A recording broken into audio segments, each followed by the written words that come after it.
Srimad Bhagavatam Nama Puranam Loka Vishrutam Shrunuyat Shraddhaya Yuktaha Mama Santosha Karanam Yatra Yatra Chaturvaktra Srimad Bhagavatam Bhavet Tatra Datra Anugachami Gauriyatha Sutavatsala. Srimad Bhagavatam is one of the 18 Puranas that are considered to be holy in the Sanatana Dharma. This Purana that was written by sage Vedavyasa is considered to be the form in which Krishna continues to exist even in Kali Yuga. When he was about to depart for Vaikuntham, Uddhava approached Krishna and asked him to give some means by which his devotees can be connected to Bhagavan after his departure. And Krishna said, I will enter into Bhagavata Puranam. And so, if you read it, if you listen to it, if you prostrate to it, you will get the same fruits as when you behold or worship me. Just as a cow would follow its calf to anywhere it goes, Bhagavan also follows whoever reads Bhagavata Puranam. The shlokas of Bhagavatam, which were written by Vedavyasa, are to Bhagavan's liking. He likes them so much that whether it is Vedavyasa who sings them, or whether it is Parikshit who listens to them, or whether it is us, normal bhaktas, regular bhaktas who chant them, he would have the same bliss and pleasure listening to it. There was an Acharya known as Parashara Bhatta, the son of Kurattalvan. He used to say a very popular maxim about Thiruppavai, the Pasurams of Andal. Narkannukku irangum dhenu, Thorkannukkum iranguma pole are the words that he uses. Andal thought that she was a Gopika in Mathura and imagined that she was performing the Hemanta Vratam, Hemanta Ritu, Margari Vratam, and she started to sing these 30 verses. Now we do not have the same bhakti that Andal had in her mind. We merely learn the verses by heart and chant them. So there might be a question, would Bhagavan have the same pleasure in both these instances? When Andal, who is filled with devotion, sings Thiruppavai, the happiness that Bhagavan experiences must definitely be more. When we sing Thiruppavai, he must feel happy, but not to the extent that he feels when Andal sings it. But Parashara Bhatta says that is not true. When there is a cow, it starts to give milk for its own calf. It does not want to give milk for humans. It gives milk for its own calf, and after the calf has taken its share, we humans also partake that milk. Suppose the calf died due to some inadvertent cases, something that was not avoidable, the calf is no more. But still, the cow has to give milk. You cannot stop milking the cow. So what the cowherds do is, they take a lot of hay and cover it with the skin of a cow. And they show it in front of the cow, the mother who has just given birth. Thinking that that hay-stuffed object is its own calf, the mother cow starts to give milk again. It does not know the difference, or it doesn't see the difference. It chooses not to see the difference whether there is a living calf or it is just something stuffed with hay. Similarly, whether we are Andal with a lot of devotion in our hearts, or we are regular bhaktas who are just on the first steps of devotion, Bhagavan does not care about that.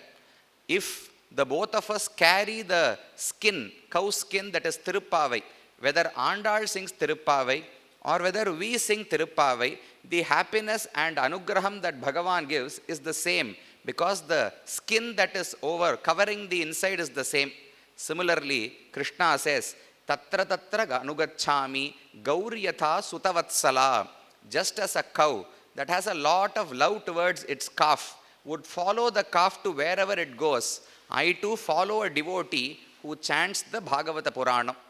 So if we want Krishna to be with us always, we need not do anything else. We can stay in our homes, we can stay wherever we are and just continue to chant and listen to Bhagavata Puranam. He always comes and resides with us. We say that when we chant Ramayanam, Hanuman comes and stays there. When we read the Bhagavata Puranam, Krishna himself accompanies us wherever we go. That is the greatness of this Purana. Now, what does the word Puranam mean? Pura api navam Puranam. This is the etymology that is given. Pura means something that is very old. It is ancient. These texts were written lakhs of years before. We are in the 5125th year of Kali Yuga. Before Kali Yuga, there were 8 lakh years in Dwapara Yuga. Near the end of Dwapara Yuga, this Bhagavata Purana must have been written. So, many thousands and lakhs of years have passed by.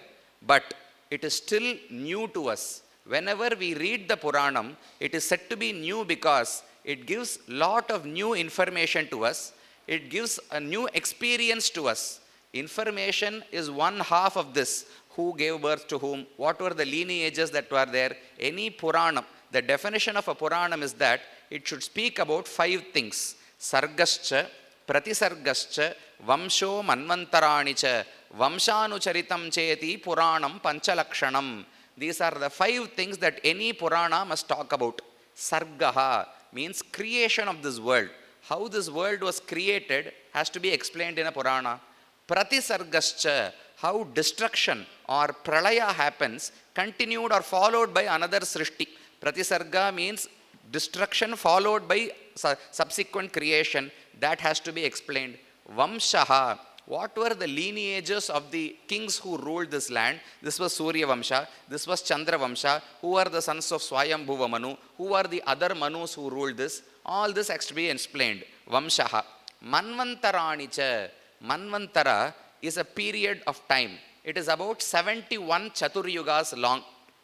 We are right now in Kali Yuga. Kali Yuga, the 5125th year, that is what we are in. This is the 28th Kali Yuga in the Shvetavaraha Kalpa that we are living in. So when we say this is 1 year, when there are 32 lakh years pass by, that is said to be 1 Chaturyuga. As per our metrics, as per our lifespan, Kali Yuga is 4 lakh and odd years. Dwapara Yuga is twice this, 8 lakh and or etc. years. Similarly, the other one is 12 and Krita Yuga is 16. So overall, when so many lakhs of years pass, that is said to be 1 Chaturyuga.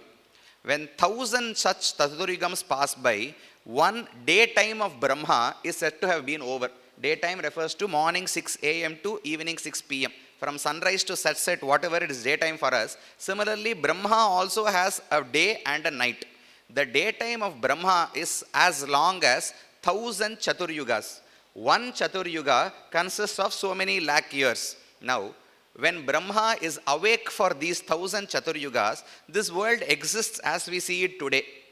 Someone has to rule over this world. For that, he creates 14 Manus. He chooses 14 people and gives them the name of Manu, and they are given the responsibility of ruling this land. Swayambhuva Manu, Swarochisha Manu, Raivata Manu, Tamasa Manu, Chakshusha Manu, then Vaivaswata Manu, Datta Savarani Manu, Rudra Savarani Manu, and so on. There are 14 Manus who are chosen to rule over this 1000 Chaturyuga lifetime. So, this is the daytime of Brahma. If you divide 1000 by 14, you would get 71 odd Chaturyugas. So many Chaturyugas are ruled by 1 Manu, and that time period is known as a Manvantara. So the Purana has to explain about these intricacies of time, how the Manvantaras are split, which Manu is in charge of which Manvantara, and so on. This is the 4th thing. Creation, destruction, lineages of kings, Manvantara. And the last one is Vamshanu Charitam. The story of all the kings or some of the kings who are born in those lineages. You cannot say that Surya Vamsham started with Ikshwaku. Ikshwaku's son was this person, then this person, Aja, Dilipa, then Sagara, and so on up to Rama. After Rama, there were some 20 odd kings. Finally, Surya Vamsha was done. You cannot just enumerate like this. Enumeration is one part of it. Vamsha Anucharitam, the story of the kings who ruled over this land, has to be described in the Purana. So any Purana that talks about these 5 aspects is called a Purana, but it is new because this information is one part of it. Once you learn which lineage ruled over this world, the next time you read it, you are not going to learn about that lineage afresh. It is something you already know.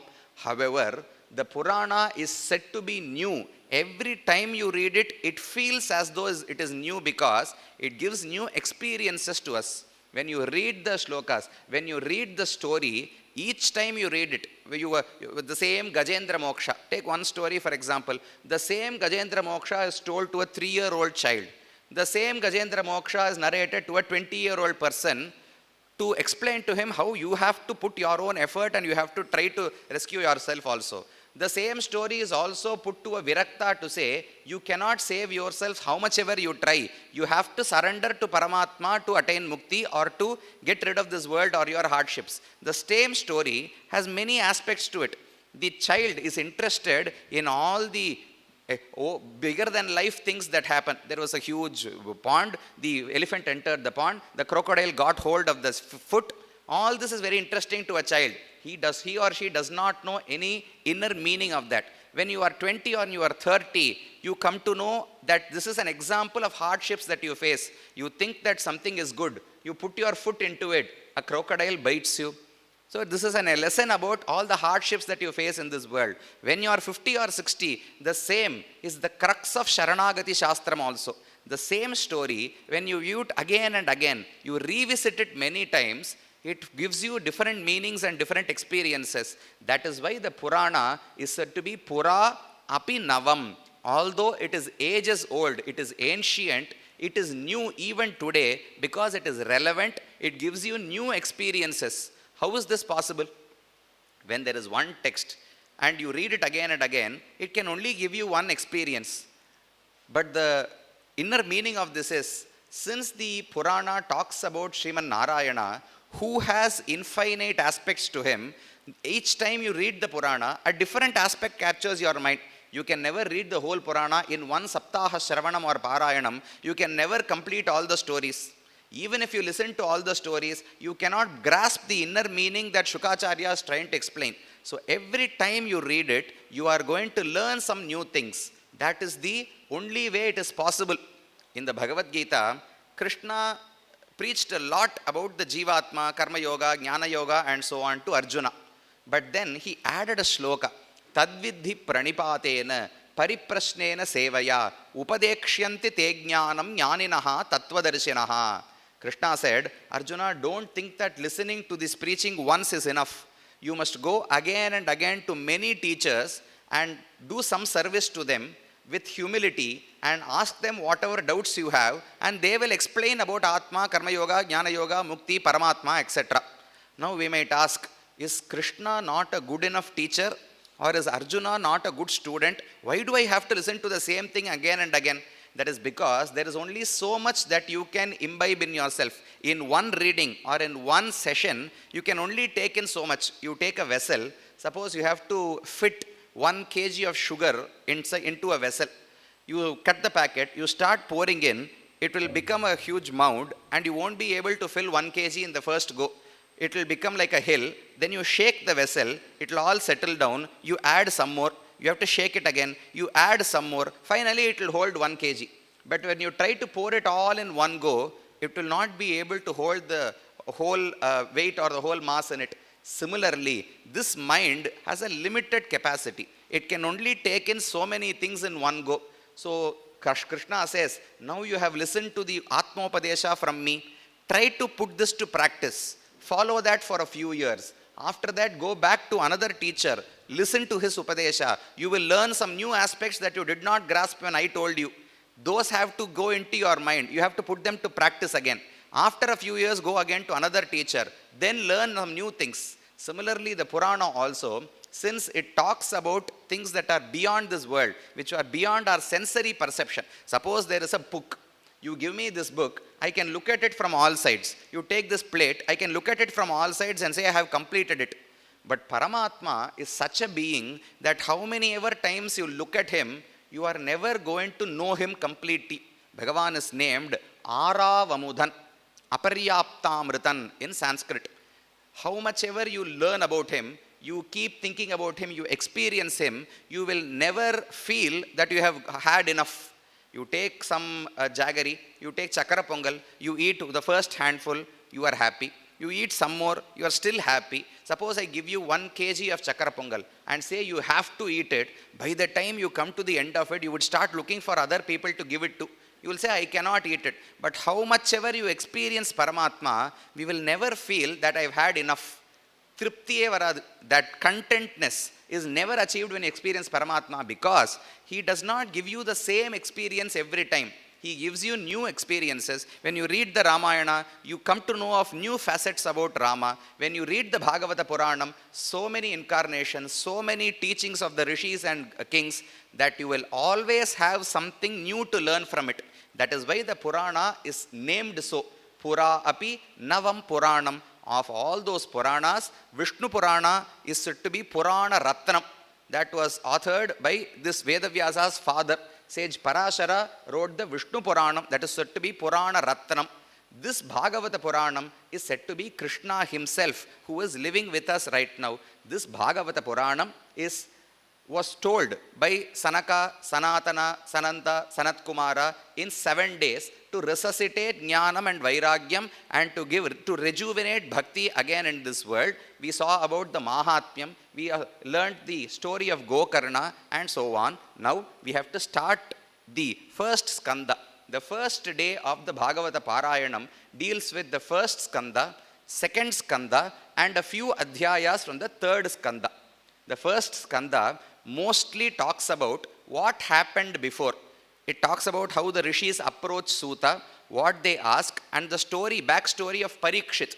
The story starts with the conversation between the rishis who are in Naimisharanyam and Suta. They ask him to preach something that is good to them. They ask 6 questions of him and he also answers them. To answer that, he starts to narrate the Bhagavata Puranam that was preached by Shuka to Parikshit.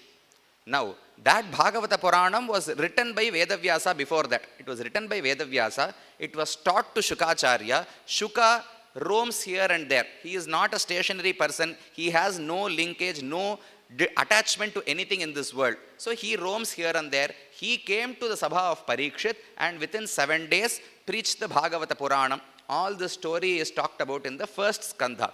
The second skandha talks about creation primarily. How this world is created, how Brahma was created, how Srishti happens in so many waves and so on. The third skandha starts to talk about the lineages that were created here. Once creation is done, the world is ready, it has to be populated. So Brahma starts to create the Manus. The first Manu was Swayambhuva Manu. His story, the story of his children are all narrated in the third skandha. This is a certain portion of it, up to his daughter Devahuti marrying Kardama Prajapati. Up to that has to be covered in the first day. So we will, without any further delay, start to enjoy the nectar of Bhagavatam. The first few verses, Suta Pauranika prostrates or does Vandanam, Namaskara to his Acharya. First, he delivers a shloka about Brahman, Paramatma, and then he also talks about his own Acharya, who is Vedavyasa and Shuka. Janmadhyasya yatonvayat itarataschartheshvabhignya swarat tene brahma hridaya adikavaye muhyanti yat surayaha tejo varimrudam yatha vinimayo yatra trisargom mrisha dhamna svena sada nirastakuham satyam param dhimahi. Dhimahi means we meditate upon him. We meditate upon whom? Satyam param dhimahi. The supreme truth. The Vedanta refers to Paramatma as Satyam Jnanam Anantam Brahma. Satyam means that which is always true, that always exists in the same form. These achetana entities, non-sentient entities like a cloth or a paper will change in form every now and then. This cloth was not always in this form. It was present in the form of cotton buds earlier. Before that, it would have been in the ground in the form of a seed. Before that, in some other form also. See, all non-sentient things, achit entities in this world, go through change or transformation. The Jivatma is also not in this form always.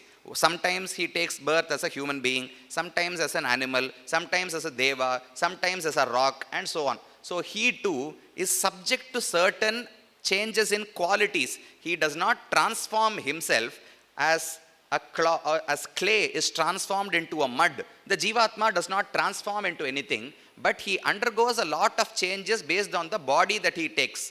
But Paramatma is Param Satyam, Satyam that never changes.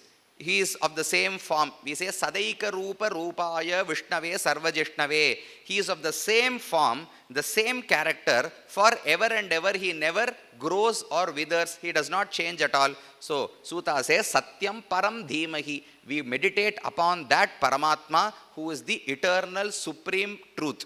How is that Paramatma? Janmadi Asya Yataha Anvayat Itaratascha. Janmadi, the creation, the sustenance and destruction of this world are because of Brahman. Janmadi, Janma, Sthiti and Laya, all three are caused by Paramatma. Then, Itaratascha Artheshu Abhignaha, he is Sarvagnya, he is capable of knowing everything that is there in this world. We have limited vision, we have limited eyesight or the ability to hear. Something that happens a kilometer from here, we cannot see or hear. But Paramatma is so knowledgeable. He is said to be Sarvagnya that he can know anything that happens anywhere in this world, whether in the past, present or future. That is the Sarvagnyata that Bhagavan has. Abhignaha Swarat. He is his own maker. He is independent. He has nobody to control him. We name someone as Swarat when they are a king, when they are a ruler, when there is nobody to control them. So Paramatma is the supreme creator of this world and he has nobody to control him, and he gives the Vedas. He teaches the Vedas to Brahma. Tene Brahma Hridaya Adi Kavaye. Adi Kavi refers to Brahma, the four-faced God. He was the first person to perform stotram of Bhagavan. Kavi means a person who sings some praise, who writes verses of praise.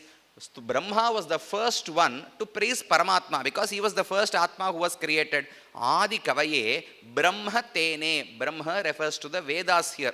Bhagavan, he delivered the Vedas to Brahma. He gave or he showed the Vedas to Brahma in his meditative state. That person I bow down to.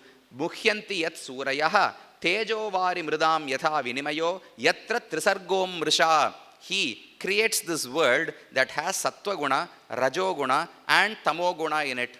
The Atma does not have Sattvam, Rajas or Tamas. The Atma is a very pure entity. But this body that we have taken up has Sattva Guna, Rajo Guna and Tamo Guna, and that affects the decisions of the Jivatma. That affects the cognition of the Jivatma also. So he creates such a world. Dhamna Svena Sada Nirasta Kuhaham. He has a lustre. He is so illuminous that he destroys all andhakara, all darkness that is around him. Nirastakukaham dhamna. Dhama refers to both his lustre or his jnanam also. His knowledge can destroy ignorance in everybody. His lustre or his luminance can destroy darkness that is present everywhere. So Suta says, I bow down to that Paramatma. Then he talks about his Acharya Shuka, Nigama Kalpataror Galitam Phalam, Shuka Mukat Amrtadrava Sanyutam, Pibata Bhagavatam Rasamalayam, Muhuraho Rasika Bhuvi Bhavukaha. This Bhagavatam is a fruit that has grown on the tree of the Vedanta. Nigama Kalpataru. Nigama refers to the Vedas and the Vedanta. When there is a tree, there is a fruit that grows out of it. That fruit that grows out of the tree of the Vedas is none other than Bhagavata. Nigama Kalpataroho Galitam Phalam. From the tree, it is referred to as a Kalpataru. The Veda is a Kalpataru because it grants anything we ask. We might want Dharma, Artha, Kama or Moksha. Whatever we ask for, the Veda preaches the means for us to attain that. So the Veda is a Kalpataru, Kalpaka Vriksha. That Kalpaka Vriksha has given birth to a beautiful fruit. That fruit is the Bhagavata Purana. When we say there is a fruit, all the essence of that tree is concentrated in that fruit. all its sweetness, all its taste, all its smell, and all that it has to offer is concise, or it is concealed in that fruit. Similarly, when we say that Bhagavatam is born from the Vedas, it means the Bhagavatam bears the essence of the Vedas. Nigama kalpataror galitam phalam. Moreover, when there is a fruit, you do not know whether it is sweet or not. By merely looking at something, a mango or some other fruit, you cannot say whether it is sweet or bitter. But if it has been bitten by a parrot, then they say that that fruit must be sweet, because the parrot knows how to distinguish these things. If a fruit has been bitten by a parrot, then for sure it is sweet. This fruit has also been bitten by a parrot, none other than Shukacharya. Shuka mukhat amritadrava sanyutam. From the mouth of Shuka, amritadravam, the saliva that Shuka has is amritam. That has been joined, the fruit of Bhagavatam, along with the nectarine words of Shukacharya, is being offered to us. When we say Shuka mukhat amritadravam, Irachol, the Divya Prabandhams of the Alvars are refers to as Irachol. Ira means something that is moist, something that is wet, because it is mixed with the saliva of the Alvars. When we say so, sometimes we feel disgusted. Something mixed with saliva is never considered to be good. How is this a greatness? How is this a glory of the Vedas? It is because the saliva belongs to a person who is so devoted to Paramatma. There is a very beautiful aitihyam. There was once an Arayar Swami. An Arayar is a person who bears the talam in front of Paramatma, and he uses that talam, rings the talam, and sings pasurams in front of Paramatma. Now, this Arayar Swami had a box in which he had to have his beetle, Vettilai Paku, etc. While chanting the pasurams, while chanting Divya Prabandham, he used to take some beetle and nut and put it in his mouth and chew it. His peculiar nature was, the Salagrama Murti that he used to do puja to was also kept in the same box, along with the beetle leaf and the nuts, etc. So sometimes what happens was, instead of taking the nut and placing it with the beetle leaf, he takes the Salagrama Murti, wraps it around with a beetle leaf and puts it in his mouth. Then he realizes his mistake, immediately takes it out, does a small abhishekam to it, keeps it back in that box. This happened many times. There was a wealthy person who was seeing this. He came to that Swami, offered to him that he can take that Perumal, he can have a beautiful Kovilalvar built for him. There can be a Swarna Naga, and within that Nagar he can place that Salagrama Murti and do puja towards him. The Arayar Swami said, okay, I am not capable of doing all that. If you will take good care of my Perumal, I will give him to you. He offered the Salagrama Murti to that wealthy person. The wealthy person took it with him, built a huge puja room, had a grand setup, and he kept Bhagavan there and went to sleep that night. The same night, Bhagavan came in that person's dream and begged him to return him to that Arayar Swami who was chanting Divya Prabandham. The wealthy person, the rich man, did not know why he was asking so. He asked him, I have built a superb, good place for you to rest. That person has you in a small box along with his beetle leaf. Why do you want to go to him? Bhagavan answered, sometimes I get the fortune of entering that Arayar Swami's mouth. When I go into his mouth, that same mouth has the saliva that is again and again uttering the Divya Prabandhams. I like that very much. If there is saliva that is used to speak about Bhagavan, that chants the Divya Prabandhams, then Bhagavan, even though it is saliva, he does not feel disgusted by it. He wishes to be with that saliva also. So when we say, Shukha Mukhat Amritadrava Sanyutam, it means that it is not the Veda. Why he says this is, it is to differentiate the Bhagavata Puranam from the Vedas. The Vedas were never created by anybody. They were never uttered the first time by anybody. So, they have the misfortune of being eternal. Something that is being told to us. Suppose I say, on the banks of the river that is nearby, there are 50 kilograms of gold in such and such a spot. You can go dig it up and take it. The first thing you will ask me is, who told you this? If I answer, nobody told me, I realized this in my meditative state, will you believe me?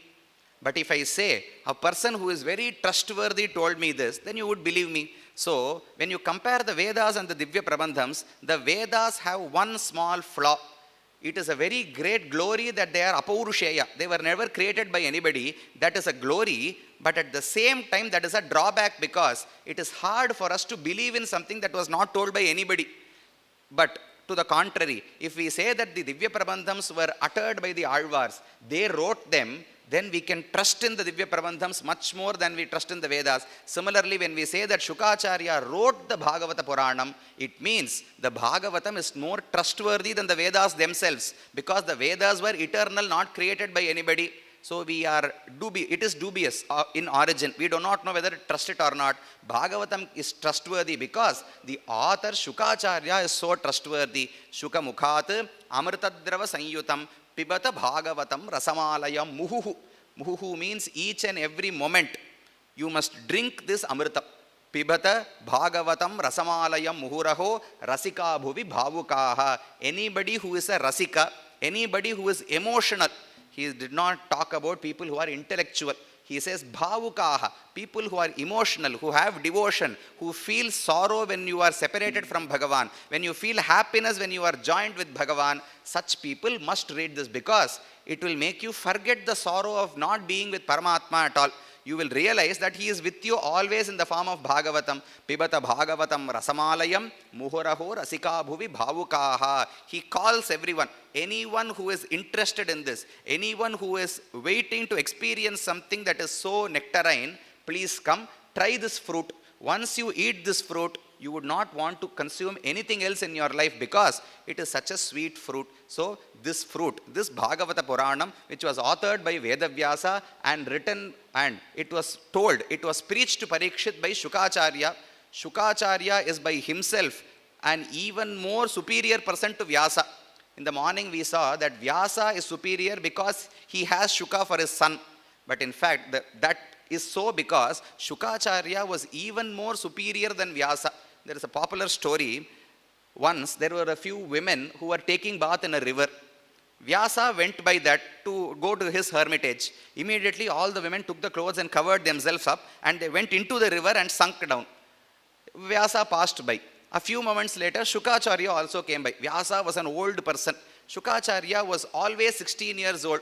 It says Advyashti Varsham. He is always 16 years old. He was crossing by.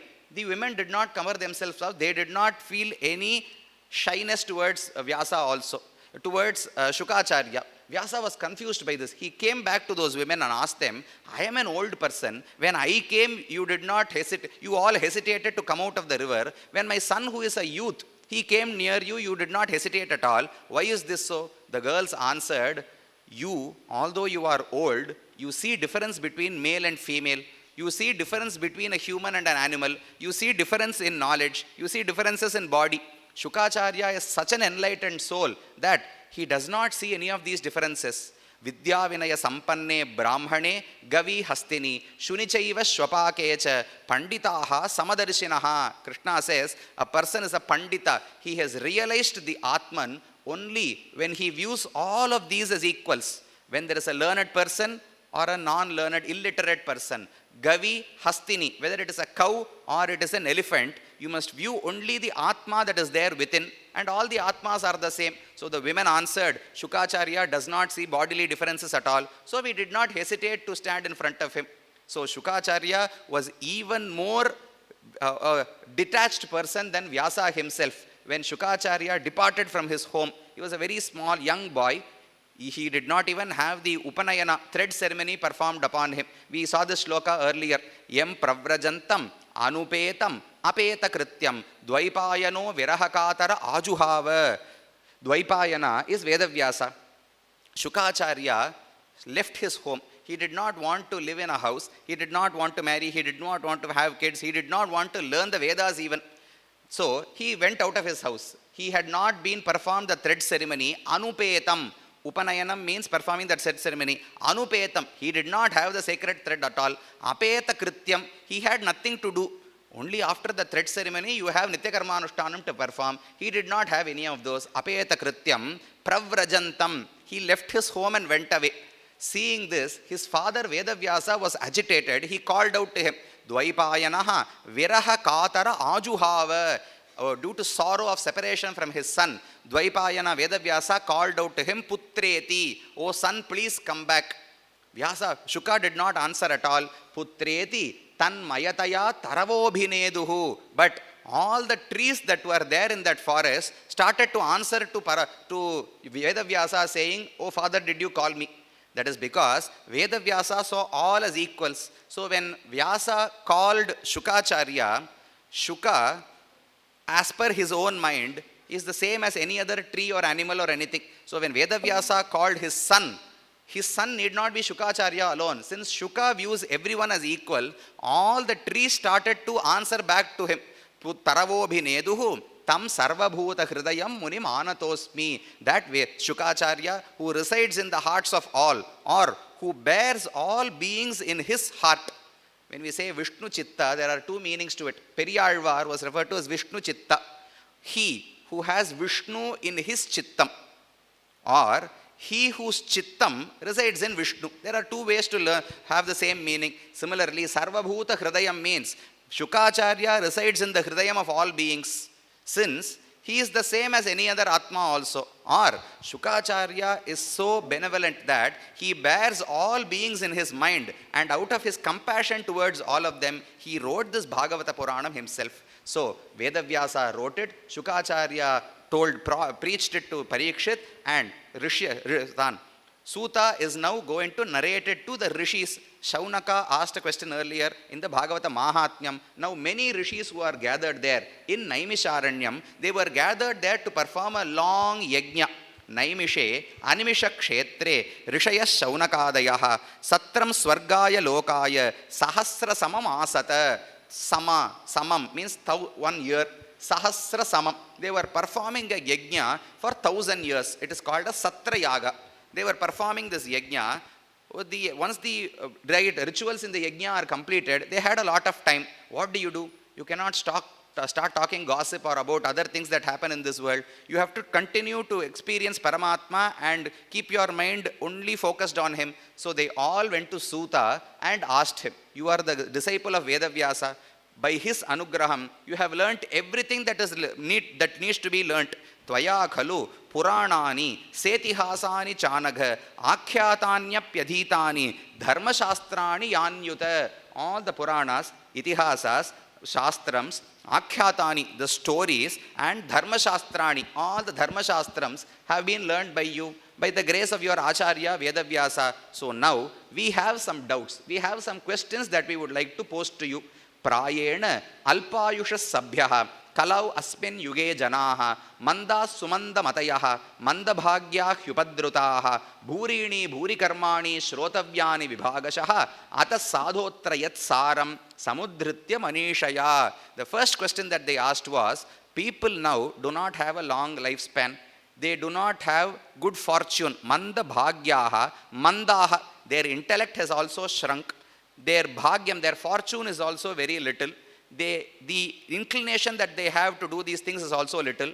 The karma that they have to do is so much. Karmani bhurini. There are so many karmas that they have to perform. It is impossible for them to learn all this. So, since you are a learned person, please give us the Sara, the essence of all that you have learned. This is the first question. The question about the Sara, Shastra Saram. That was the first. Then, Suta Janasi Bhadramte, Bhagavan Sattvatam Patihi, Devakyam Vasudevasya, Jato Yasya Chikirishaya, Yasyavataro Bhutanam, Kshemaya cha Bhavaya cha. The next question was about Krishnavatara. Suta, you know the stories about Krishnavatara completely. Please narrate that to us. Bhagavan Krishna took birth in this world to save everyone. Kshemaya cha Bhavaya cha, to sustain and to promote people in this world. Bhagavan Krishna took birth. So we would like to know about his birth and the activities that he performed. This is the next question. Third one is, Tasya karmanyudarani parigitani suribihi bruhina shraddadhananam leelaya dadatah kalaha atha akhyahi harer dhiman avatara katha shubhaha. The third question is, we want to know about all the avatars that Vishnu has taken. The first one, give us the essence of the Shastram. Second one, give us the story of Krishna. Third question was, explain to us about the various avatars that Bhagavan has taken in this world. Leela vidataha swairam Ishwarasya Atma Mayaya. Bhagavan, by his mere sankalpa, he does not take birth due to papa or punya like us. He wills himself to take a birth. Ichha grihita abhimatoru dehaha. In Vishnu Puranam, Parashara says, Bhagavan willingly, gladly chooses to take birth in this world. If we were given the option, would we have taken birth in this world? We would have avoided it at any cost possible. But Bhagavan Ichha Grihita, he took this birth. In one of the Pasharams, Alvar says, Vendi Tevar Irakka Vandu Perandadum, Vingirulvai Pundu, Anna Pulambapoi, Angor Aikalum Pukkadum. Bhagavan took birth as Krishna, Vendi Devar Irakka Vandu Perandadum. The Devas pleaded to Bhagavan to take birth, to destroy Kamsa and Duryodhana and others. So Bhagavan took birth as Krishna. Here there are two words. Vendi, Devar Irakka. Vendi means they begged him. Irattal also means pleading to someone, begging someone. Vendi Irakka. Alvar uses two words. How is this possible? Did they plead twice? There is no need to use the same word twice. We will never say the Devas pleaded to Bhagavan and he took birth. There is no need to say so. So the person who is writing the Vyakhyanam commentary says, the word Vendi is not done by the Devas. You should read this Pasharam as, Devar Irakka Vendi Vandu Perandadum. When the Devas pleaded to Bhagavan, he did not take birth with a grudge. He did not think, to save these people I have to take birth. They are not truly devoted to me. The same Indra who is going to ask Bhagavan to take birth as Vamana, in Krishna Avatara he is going to come to fight against Krishna also. So these people are not devout bhaktas, but even when they ask something of him, Vendi Vandu Perandadum, he with a lot of pleasure takes birth as the various avatars. So he willingly takes avatars out of his own sankalpa and Leela Vidadhata Swairam, of his own will. He performs many activities, many leelas, and we would like to know about them. This is the third question about the avatars of Bhagavan and all the leela that he performs in them. The Rishis say, Vayam tu na vitripyama uttama shloka vikrame yat shrinvatam rasajnanam swadu swadu pade pade. The Rishis say, we want to know about the avatars because when we learn about the great feats that Bhagavan performed, Vikrama means glorious feats, something that a normal human being, a mortal cannot perform. Bhagavan has performed many activities like that. When we listen to them, na vitripyama, we are never content with them. We want to learn more and more because those stories are so delectable, they are so sweet to listen. Pade pade, swadu swadu pade pade. Every time we think about some of his qualities or his pastimes, it is so sweet. Alvar says, Nin puhalil vaihum tam shindayilum mattinido ni avarku vaihundam ennarulum van. Alvar is posing a question to Paramatma. He says, we are devotees who are living in this world. We are continuously thinking about Paramatma, going through all his pastimes. We are enjoying experiencing him. This is giving me a lot of pleasure. Now Alvar asks, when I come to Vaikuntham, will I have more pleasure than this? I don't think so. Vaikuntham cannot be slow pleasurable. When sitting here, when I talk about Paramatma or think about his pastimes, I experience so much happiness that even in Vaikuntham, I don't think you can offer so much happiness to me. Nin puhalil vaihum tam shindai. When bhaktas are thinking about your divine qualities and your feats, and they are so happy, matru inido vaihundam en arulum van. It is termed, he puts air quotes, vaihundam endru arulum van. He says, you refer to it as Vaikuntham, you say it is great bliss. I don't think it is so blissful. This enjoyment of Paramatma, his Gunanubhavam is more blissful to me than Vaikuntham itself. So the Rishis also wanted to know about that. Then, Kritavan kila viryani saharamena keshavaha. Then, Bruhi yogeshware krishne brahmanye dharma varmani swam kashtam adhunapete dharma kam sharanam gataha. The next question is, once Krishna went back to Vaikuntham, where has dharma gone to now? Kam sharanam gataha. Where has dharma sought refuge? That is, which activity that we perform is the best dharma to perform in Kali Yuga. Dharma seeking refuge in something means this activity is the best dharma for Kali Yuga. So the Rishis want to know that also, which activity they should perform. After they ask this, Suta starts to answer them. Narayanam namaskritya naram chaiva narottamam devim saraswatim vyasam tato jayam udirayet. You worship Narayana, you worship Nara.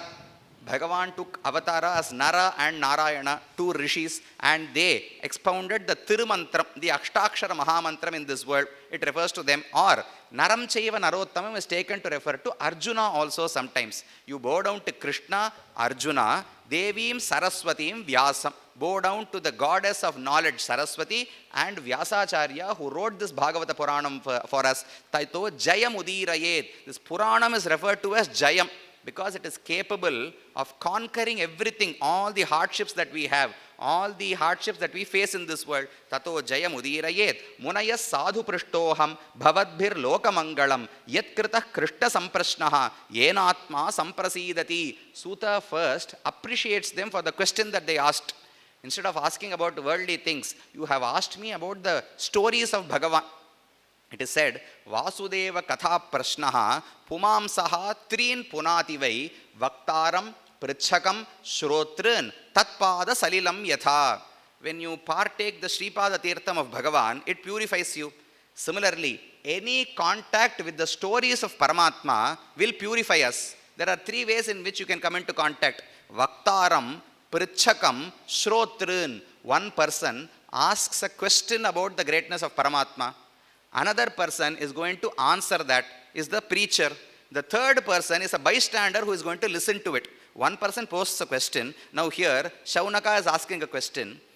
Suta is going to answer it. We are all going to listen to it. He says, the Katha of Vasudeva, the stories of Bhagavan will purify all three. The one who posts the question first, the one who answers the question, and the bystanders who are listening to that also. So it is such a story, and it is good that you have asked of this. Vasudeve Bhagavati Bhakti Yoga Prayojitaha. First, Suta gives a staircase. He gives a step-by-step procedure by which we can attain Paramatma. He says the first step is Shushrushoho Shraddadhanasya Vasudeva Katharuchihi Syan Mahat Sevaya Vipraha Punyatirtha Nishevanat. The first step is you do some service to great people, noble souls in this world. Shushrushoho Vasudeva Katharuchihi Shrinvatam Syan Mahat Sevaya. When you perform seva, when you perform service to noble souls, then you develop the ruchi, you develop the interest to listen to the katha, the stories of Bhagavan. This is the first step. From that, Shrinvatam Swakatham Krishnaha Punyashravana Kirtanaha Hridyantastaha Hyabadrani Vidhanoti Sahrut Samam. Once you listen to the stories of Krishna, he comes and resides within your heart. He slowly starts to remove all the blemishes that are there. Raga, Dvesha, Lobha, Matsarya, jealousy, all this that we have, all the bad qualities that are in the heart are removed by Krishna once he starts living here. So the first thing, perform seva to noble souls. By that, we will develop a ruchi, an interest to listen to the stories of Krishna. When we do that, Bhagavan enters our mind and purifies our mind. Once we have a pure mind, Nashtaprayeshu Abhadreshu Nityam Bhagavata Sevaya Bhagavat Uttama Shloke Bhaktir Bhavati Naishtiki. Once you have that pure mind, now you again start reading the Bhagavata Puranam. You continue reading it again and again and again. Bhagavata Seva. Here Bhagavata Seva does not mean doing seva to noble souls. That was said to be Mahat Seva. Bhagavatam here refers to the Purana itself. You read and listen to the Bhagavata Purana again and again. You will develop bhakti therein. So seva, first you perform service. You develop interest in Paramatma. He enters your heart and purifies your heart. Then you start reading the Bhagavata Puranam. Tada rajastamo bhavaha kama lobadhayaschaye cheta yetair anaviddham sthitam sattve prasidati. Once you start reading the Bhagavata Purana, all the blemishes are completely removed. There are many stages. In the first go, once you think of Paramatma once, it does not remove all your sins. You have to keep contemplating on him again and again. As you read the Bhagavatam, all your sins will be removed. Bhidyate hridaya granthihi chidyante sarva samshayaha kshiyante chasya karmani drishte yeva atmanishware. This shloka has two forms. One is the result is the same, but the cause is given in two forms. Bhidyate hridaya granthihi. All the knots that we have in our hridayam, in our mind, are removed once we behold Paramatma. Tasmin drishte paravare. The same shloka is present with the ending Tasmin drishte paravare in the Upanishad. when you, through meditation, when you behold Paramatma, all the knots, all the wrong intentions in your mind are removed immediately. Chidyante sarva samshayaha, all the doubts that are in your mind will be removed, quelled. Kshiyante chasya karmani, all the papa that you have accumulated will also be removed once you witness him, once you see him. Similarly, when you read the Bhagavata Puranam again and again, bhidyate hridaya granthihi, chidyante sarva samshayaha, kshiyante chasya karmani. So beholding Lord Shri Krishna in person and reading the Bhagavata Puranam have the same effect. It will remove our sins, it will remove our doubts, it will remove all bad intentions that we have. Swami Nammalvar, I will narrate the story since it has come to mind. He says, Paviniyan rondru sollai, paviyen kanavande. This is what Bhagavan, Alvar requests of Bhagavan. He says, Bhagavan Krishna did not come and give his sight, give his darshan to Nammalvar at all. So Alvar says, you need not come to bless me. Come in front of me and say, you have committed many sins. Pavini, papi means one who has committed many sins. So Bhagavan used to say, you have performed sins, I will not come in front of you, I will not come in front of you. Alvar pleaded, don't say that sitting in Vaikuntham. Come in front of me, look at me and say, you are a papi. Bhagavan said, what is the difference in this? Whether I say it from Vaikuntham or I say it from here, what is the difference? He said, okay, I will come to you. He came and stood in front of Alvar. He opened his mouth to say papi. He could not say so anymore, because the minute Alvar had darshan of Bhagavan, bhidyate hridaya granthihi, chidyante sarva samshayaha, kshiyante chasya karmani, all his papa was removed. Once the papa is removed, Bhagavan cannot point at us and say, you are a papi. So Alvar played Bhagavan in such a way that he gets darshan, but he cannot be called a papi anymore. So Bhagavan could not leave Alvar, he had to stay with him always. So that the benefit that we have from witnessing Paramatma, we missed that. When Bhagavan was present here as Krishna or Rama or Varaha, we do not know which birth we had taken. We were definitely present in this world. We do not know whether we were in Kamsa's side or with the cowherds in Gokula. We do not know where we took birth. So for us, the only resort that we have is to learn the Bhagavata Purana, to chant it again and again, and through that get rid of all our sins. So this was he applauds the question that was posed by Shaunaka, etc. And then in the third adhyaya of the first skanda, he narrates all the avatars that Bhagavan has taken. Yasya ambhasi shayanasya yoga nidram vitanvataha nabi hradam bujad asit brahma vishwasrijam patihi. The first avatara that Bhagavan took in this world was of Kshirabdinatha. He reclines on the serpent bed in Kshirabdi, the milky ocean. That is the first avatara that Bhagavan took. Tevum epporulum padaikka Puvil Nanmuhanai Padaitha Day1. Alvar says, Bhagavan has to populate this world. He does not do that directly. He creates this world and creates Brahma as the first being, so that through Brahma he can continue creation. To create Brahma, he reclines on the serpent bed and he creates the lotus in his navel and creates Brahma in that. That is the first avatara. Yetan nanavataranam nidhanam bijam avyayam. That Kshirabdinatha is said to be Avatara Kandam. It is the source of all avataras. When we say that the Devas pleaded to Bhagavan, Bhagavan took birth as Matsya, Varaha, Nrisimha, Krishna, Rama, etc. Each time he does not come down from Vaikuntham. It is the Murti who is in Kshirabdi. It is the Vyuha Murti who takes birth as all these avatars. That is what Vyasa says here. Yasyam shamshena srijyante deva tiryang naradayaha. He is the source of all the avatars that Bhagavan takes in this world. What are those avatars? First, Sanaka, Sananda, Sanatana, Sanatkumara, Sayeva Prathamam Devaha, Kaumaram Sargamastitaha. He takes birth as his 4 infants. They are just 5 years old. Sanaka, etc. That is the first avatara. The second is Dvitiyam tu bhavayasya rasatalagatam mahim uddharishyan upadatte yajnesha saukaram vapuhu. The avatara as Varaha was the second avatara. Then Narada, Naranarayana, Kapila, Dattatreya, and so on. He narrates all of them. Yajna, Rishabhadeva, Prithu, Matsyavatara, Kamatha, Dhanvantri, then Nrisimhavatara, Marichi, and so on. Parashurama, Rama, Krishna, Buddha, Kalki. He narrates all these avatars. Avatara hyasankheyaha harehe sattvanidher dvija. dvijaha yatha vid asinah kulyaha sarasasyur sahasrashaha. He says, I have narrated about, he says 22 avatars in this adhyaya. He does not say they are all. He says there are countless many more avatars that Bhagavan has taken. All these avatars are due to his compassion, karuna that Bhagavan has. When will an avatara cease? We take birth in this world because of papa and punya. When will we stop taking births? When papa and punya are no more, when we have gotten rid of all of them, we attain Vaikuntham, we do not take birth in this loka, in this samsara anymore. Similarly, if Bhagavan has to stop taking births, then it must be so that he has exhausted all the karunyam that is there in his mind. That is never possible. Alvar says, he takes many avatars. He takes Matsya, Kurma, Varaha, and even taking all these avatars, Meenai, Amayumai, Narasingamumai, Kuralai, Kana Renamumai, Karkiyam, Innam Karvannane. After each avatara, the compassion, the karuna that Bhagavan has within him shows in his body. His body is so black. It is black because the compassion that is inside is showing in his body. Whenever the clouds have a lot of water to shower, they are black in color. When they don't have anything to offer to us, they are white. You have nothing more to give.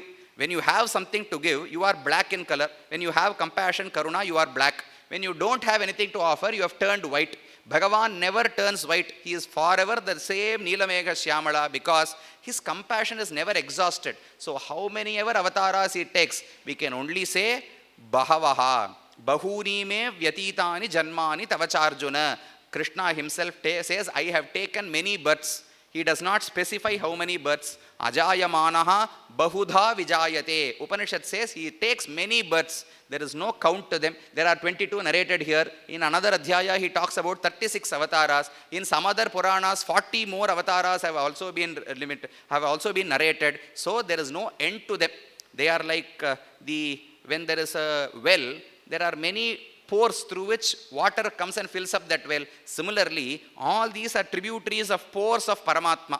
When he is filled with compassion, he keeps taking birth again and again. Yada yada hi dharmasya glanir bhavati bharata abhyuttanam adharmasya tadatmanam srijanyaham. He keeps taking birth like this. So he narrated. The second question was about the avatars. The first one was about how all this, he talked about creation, he talked about the Sara or the essence of the Shastrams, he wanted to know about Krishna Avatara, all that is yet to come. He is now answering the question about the avatars.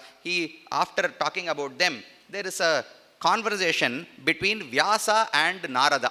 I narrated the story in the morning. This Puranam was authored by Vyasa after he was pushed to do so by Narada.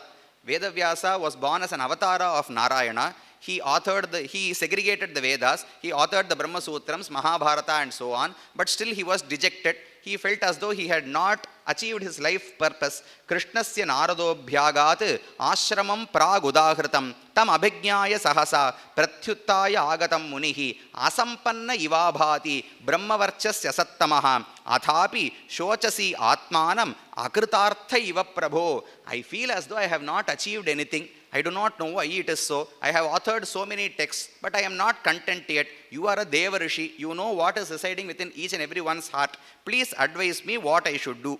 When Vyasa asked this, Narada says, Yatha dharmadhayas charthaha munivarya anukirtitaha na tatha vasudevasya mahima anuvarnitaha. When you wrote the Mahabharata, you talked about dharma, artha, kama and moksha, all four purusharthas. You explained them in great detail, but you did not give equal weightage to the stories of Bhagavan. His mahima, his glory was not expounded in these texts. Therefore, you are not content by this. Tadvag visargaha janatagha viplavaha yasmin pratishlokam abadhavatyapi namanyanantasya yashonkitani yat shrinvanti gayanti grananti sadhavaha. You would be content if you blabber some names of Bhagavan.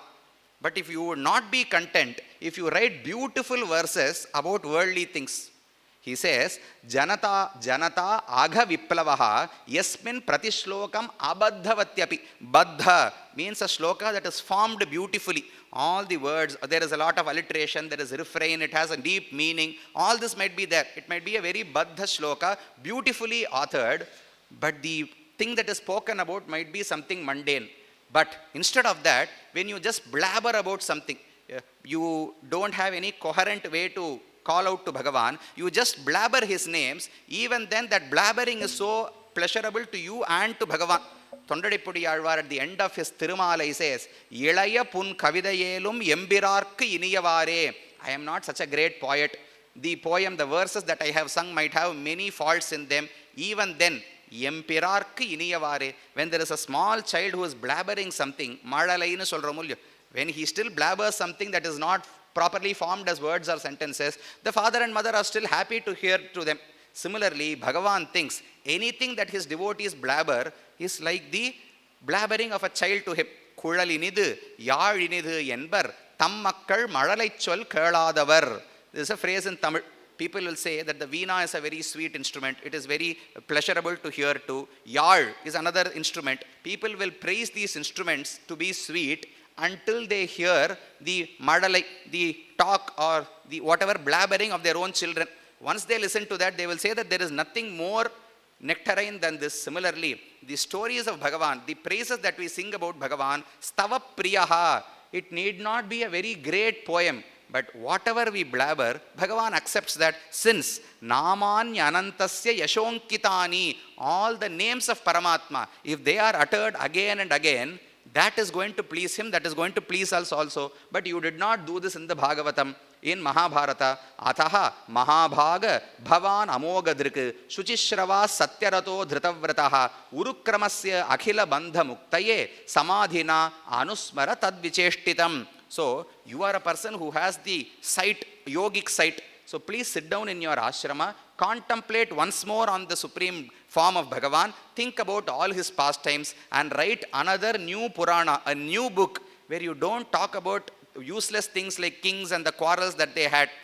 Mahabharatam is given a name in Tamil, Pushal Pattiyal. Pushal means quarrel. It is a list of the quarrels that people had amongst them. There is nothing more. Ganga Gangeya Dyasat Kirtanam Pandina Yechilvai. Nayanar says, Vyasa started out to talk about Bhagavan. He talked about how Ganga was created, how Gangeya Bhishma came to take birth, how Chitrangada, Vichitravirya, how they died, how Vyasa and Pandu and Dhritarashtra were created. Of what use is all of this? You sing about Bhagavan, you talk about his glory, you would be content with that. Saying so, Narada departed from there. But before going, he speaks about his own charitra. This is a very beautiful charitram that is explained in the first skandha. Narada narrates his own story. He says, in the previous kalpa, we saw that 1,000 Chaturyugas is one daytime of Brahma. Before this, there was Pralaya. Before that, there would have been Sarga again. In that cycle of creation, in the cycle that was before this cycle of creation, Narada was the son of a servant maid who was performing a lot of Sushrusha service to many Brahmins who were very austere people. Aham Pura Atita Bhave Abhavam Mune Dasyastu Kasyaschana Vedavadinam. People who used to learn and chant the Vedas. His Narada's mother, Narada in his previous birth, had a mother who used to perform some service to them. And she was very devout. She used to do that and she had a lot of love for Narada. Narada was a small boy. He did not know right from wrong. He used to go sit with them. Uchishta lepan anumodito dvijaihi sakritsma bhungje tad apasta kilbishaha. Those great rishis, out of their compassion for the child, out of the love for their child, after they finished eating, they used to give a small portion of their food to that child. The child also consumed it happily just once. He says, sakritsma bhunje, I took the Shesha Prasadam, the Uchishtam of those great souls, just once. By merely that bhagyam, that fortune, I developed ruchi towards Paramatma. Evam pravrittasya vishuddha chetasaha tadharma eva atma ruchif prajayate. Immediately I developed an inclination to know about Jivatma and Paramatma, because the food that is taken by others, the uchishtam, is usually to be removed. It is not to be partaken by anybody. But there are certain relationships where the uchishtam is supposed to be taken by us. The uchishtam of a father can be consumed by their children. The uchishtam of a guru must be consumed by the shishyas. When there is an acharya who comes to our homes, when he takes food, after that he leaves a portion of it with the yelai, wherever he eats, in the banana leaf, and we are supposed to take that. Tad uchishtam supavanam. The uchishtam of great noble souls, great bhaktas, will immediately purify us. Ponaham Sheida Shedam Taruvarel Punidam Anne Vanular Arialaha Vanava Enbarahil Tenulam Tulabamalai Chenniya Enbarahil. If some devotees sing the praises of Bhagavan, we should try to get a morsel of the food that they have eaten. If we take that uchishtam, punidam andre, it will immediately cleanse us of our sins. The same thing happened for Narada. He became interested in Paramatma. Then for 4 months, he learnt a lot about Paramatma from the rishis. Once he had learned a lot, the rishis sent him away. He wanted to go elsewhere, but his mother was too attached to him. She didn't want to send him anywhere. But suddenly, unfortunately, his mother died due to a snake bite. Now Narada felt relieved. Although he was worried that his mother had died, he now felt independent. He could roam anywhere. He started to go. He went to a forest and started to perform penance, meditation towards Paramatma. And for just a moment, he saw the form of Paramatma within him.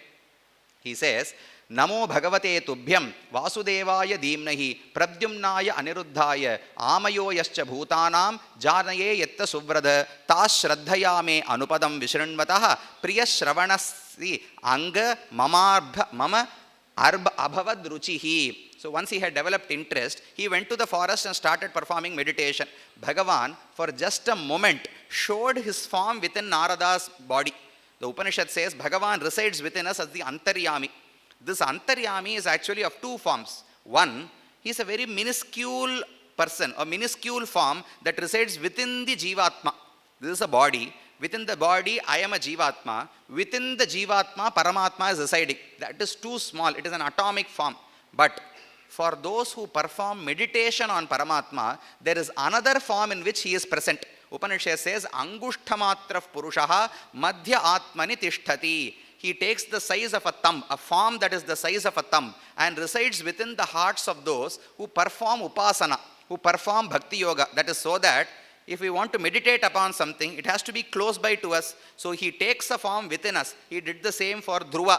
He did the same for Narada also here. He showed that form and then immediately disappeared. He said, you cannot have darshan of me in this birth. You have to take another birth, and there you will be a Deva Rishi, and you will have my darshan, and you will have the fortune of spreading my word everywhere. So Narada says, Praja upaplavam alakshya loka vyatikaram chatam matam cha vasudevasya sanjahara arjunodvayam. So Narada narrated his own story and Narada left. This was the conversation between Vyasa and Narada that Sutta is now narrating to Shaunaka. So the story about Vyasa is now done. Then he says, this Vyasa wrote the Bhagavata Puranam. Shukacharya was born. Shukacharya taught this Bhagavata Puranam to Parikshit. Once he mentioned this, immediately the Shaunaka asks him, who was Parikshit? Why did he listen to the Bhagavata Purana? Why did he have to listen to it within 7 days? All these questions come by. And so, Suta starts to narrate the story that happens after Mahabharata.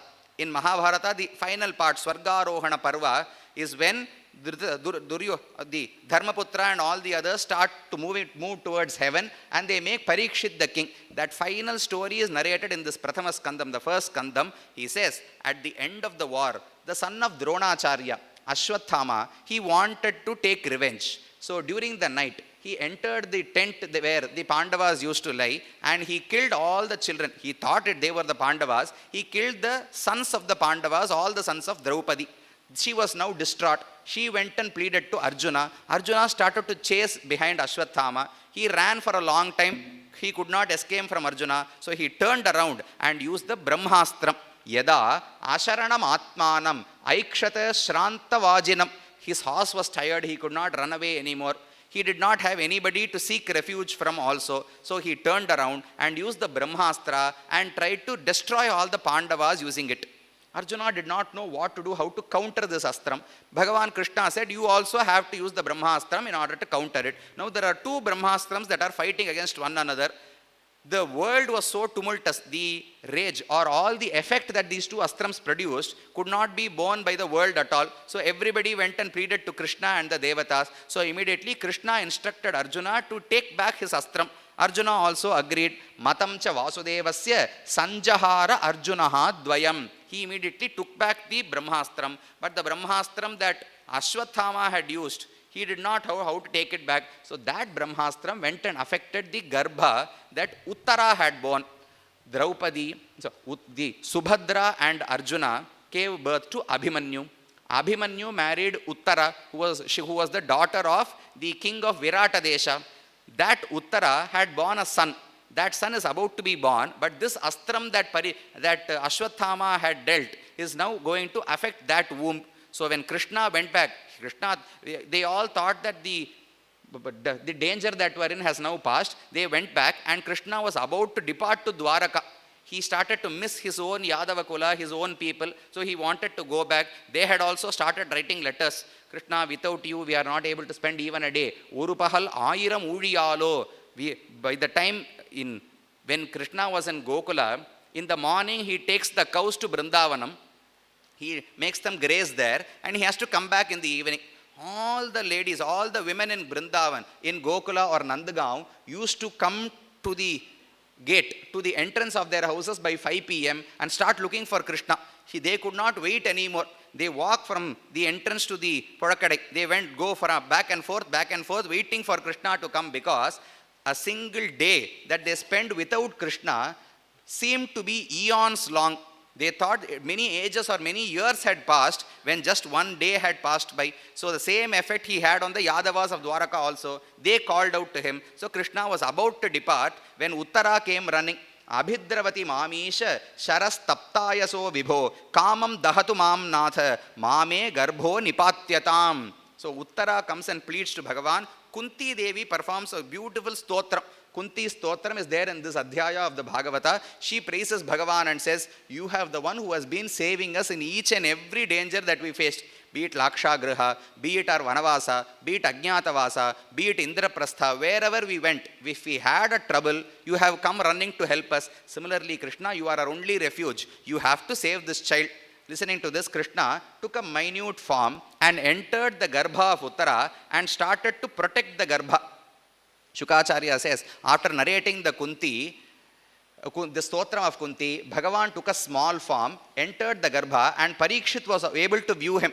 Matur Garbhagato Viraha Satada Bhrugunandana Dadarsha Purusham Kaschit Dahyamanaha Astratejasa Angushtamatram Amalam Spurat Purata Maulinam Apachya Darshanam Shyamam Tatid Vasasam Achyutam Vidhamantam Sannikarshe Paryakshata Ityasau Tata Sarva Gunodarke Sanukula Grahodaye Jagne Vamshadharaf Pandoho Bhuyaha Pandurivojasa. Bhagavan took a small form and started spinning the gada in his hand. He entered the womb of Uttara and went around and around.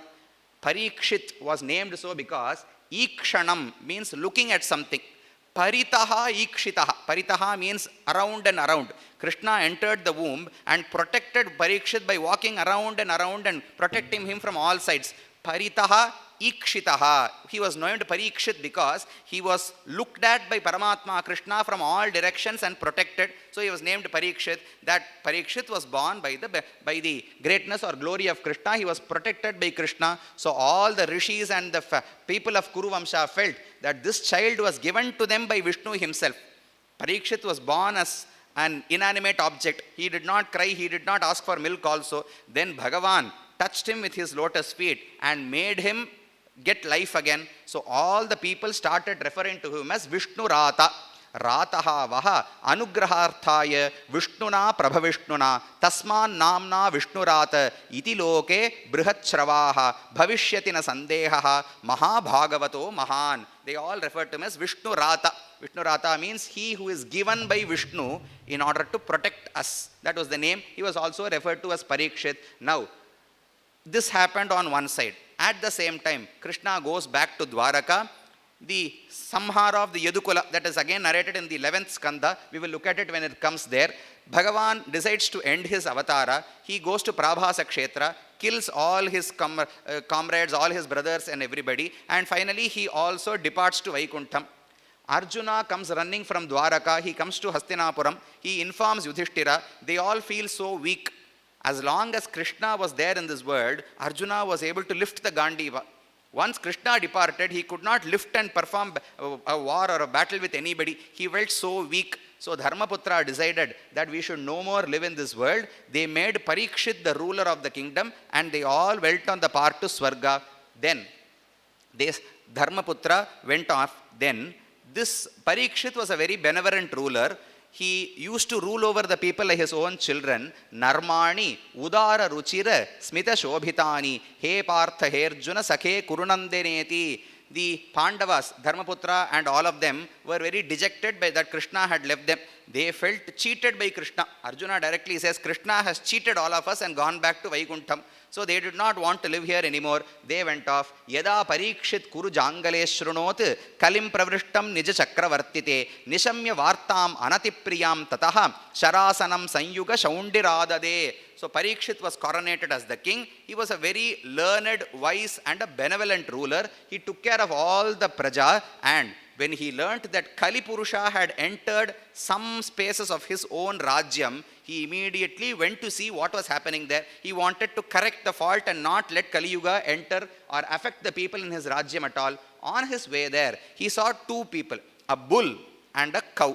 The two of them were talking to one another. Dharmaha padaikena charan vichayam upalabhyagam prichatisya sma ashruvadanam vivatsamiva mataram alakshe bhavatim antaradhim dure bandhum shochasi kanchanamba. The bull was standing on one foot. The cow was crying a lot. The bull is asking the cow, why are you crying here? And the cow starts to answer, Bhavan hi veda tatsarvam yanmam dharma anuprachasi chaturbhir vartase yena padeir loka sukhavahaihi satyam shaucham daya kshantihi. The cow is none other than Bhuloka. The Bhumi is in the form of a cow. Dharma is in the form of the bull. The Dharma usually has 4 feet. They are Satyam, Shaucham, Daya and Kshama.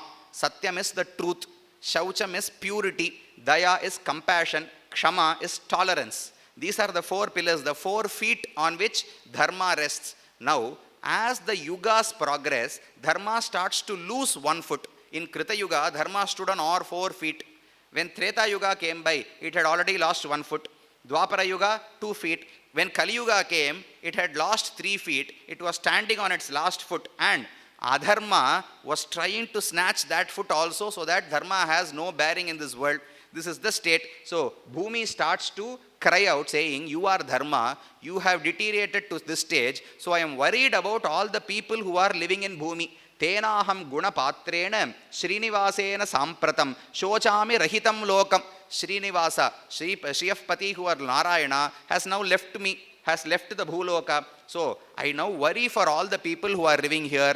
Devan, Pitrun, Rishin, Sadhun, Sarvan, Varnans, Tathashraman. I worry for all those who are trying to abide by Dharma. I do not know what is going to happen to them. Kali Purusha is taking over us. He is trying to win over Dharma also. Tayorevam kathayatoho prithvi dharmayostada parikshinnama rajarishihi praptaf prachim saraswatim. When Parikshit was traveling, he came by these two, and there was another person who started to beat them. There was this cow that was standing, and there was another person who was dark in form, and he was beating the cow again and again and again. Parikshit went there and immediately stopped him, asked him who he was. You cannot perform such evil deeds in my Rajyam. You must immediately get out of here. Ko vrishchat tava padanstrin saurabheya chatushpada ma bhuvans twadrisha rashtre rajnyam krishnaanuvartinam. I take care of this Rajyam, this kingdom, abiding by the tenets of Krishna.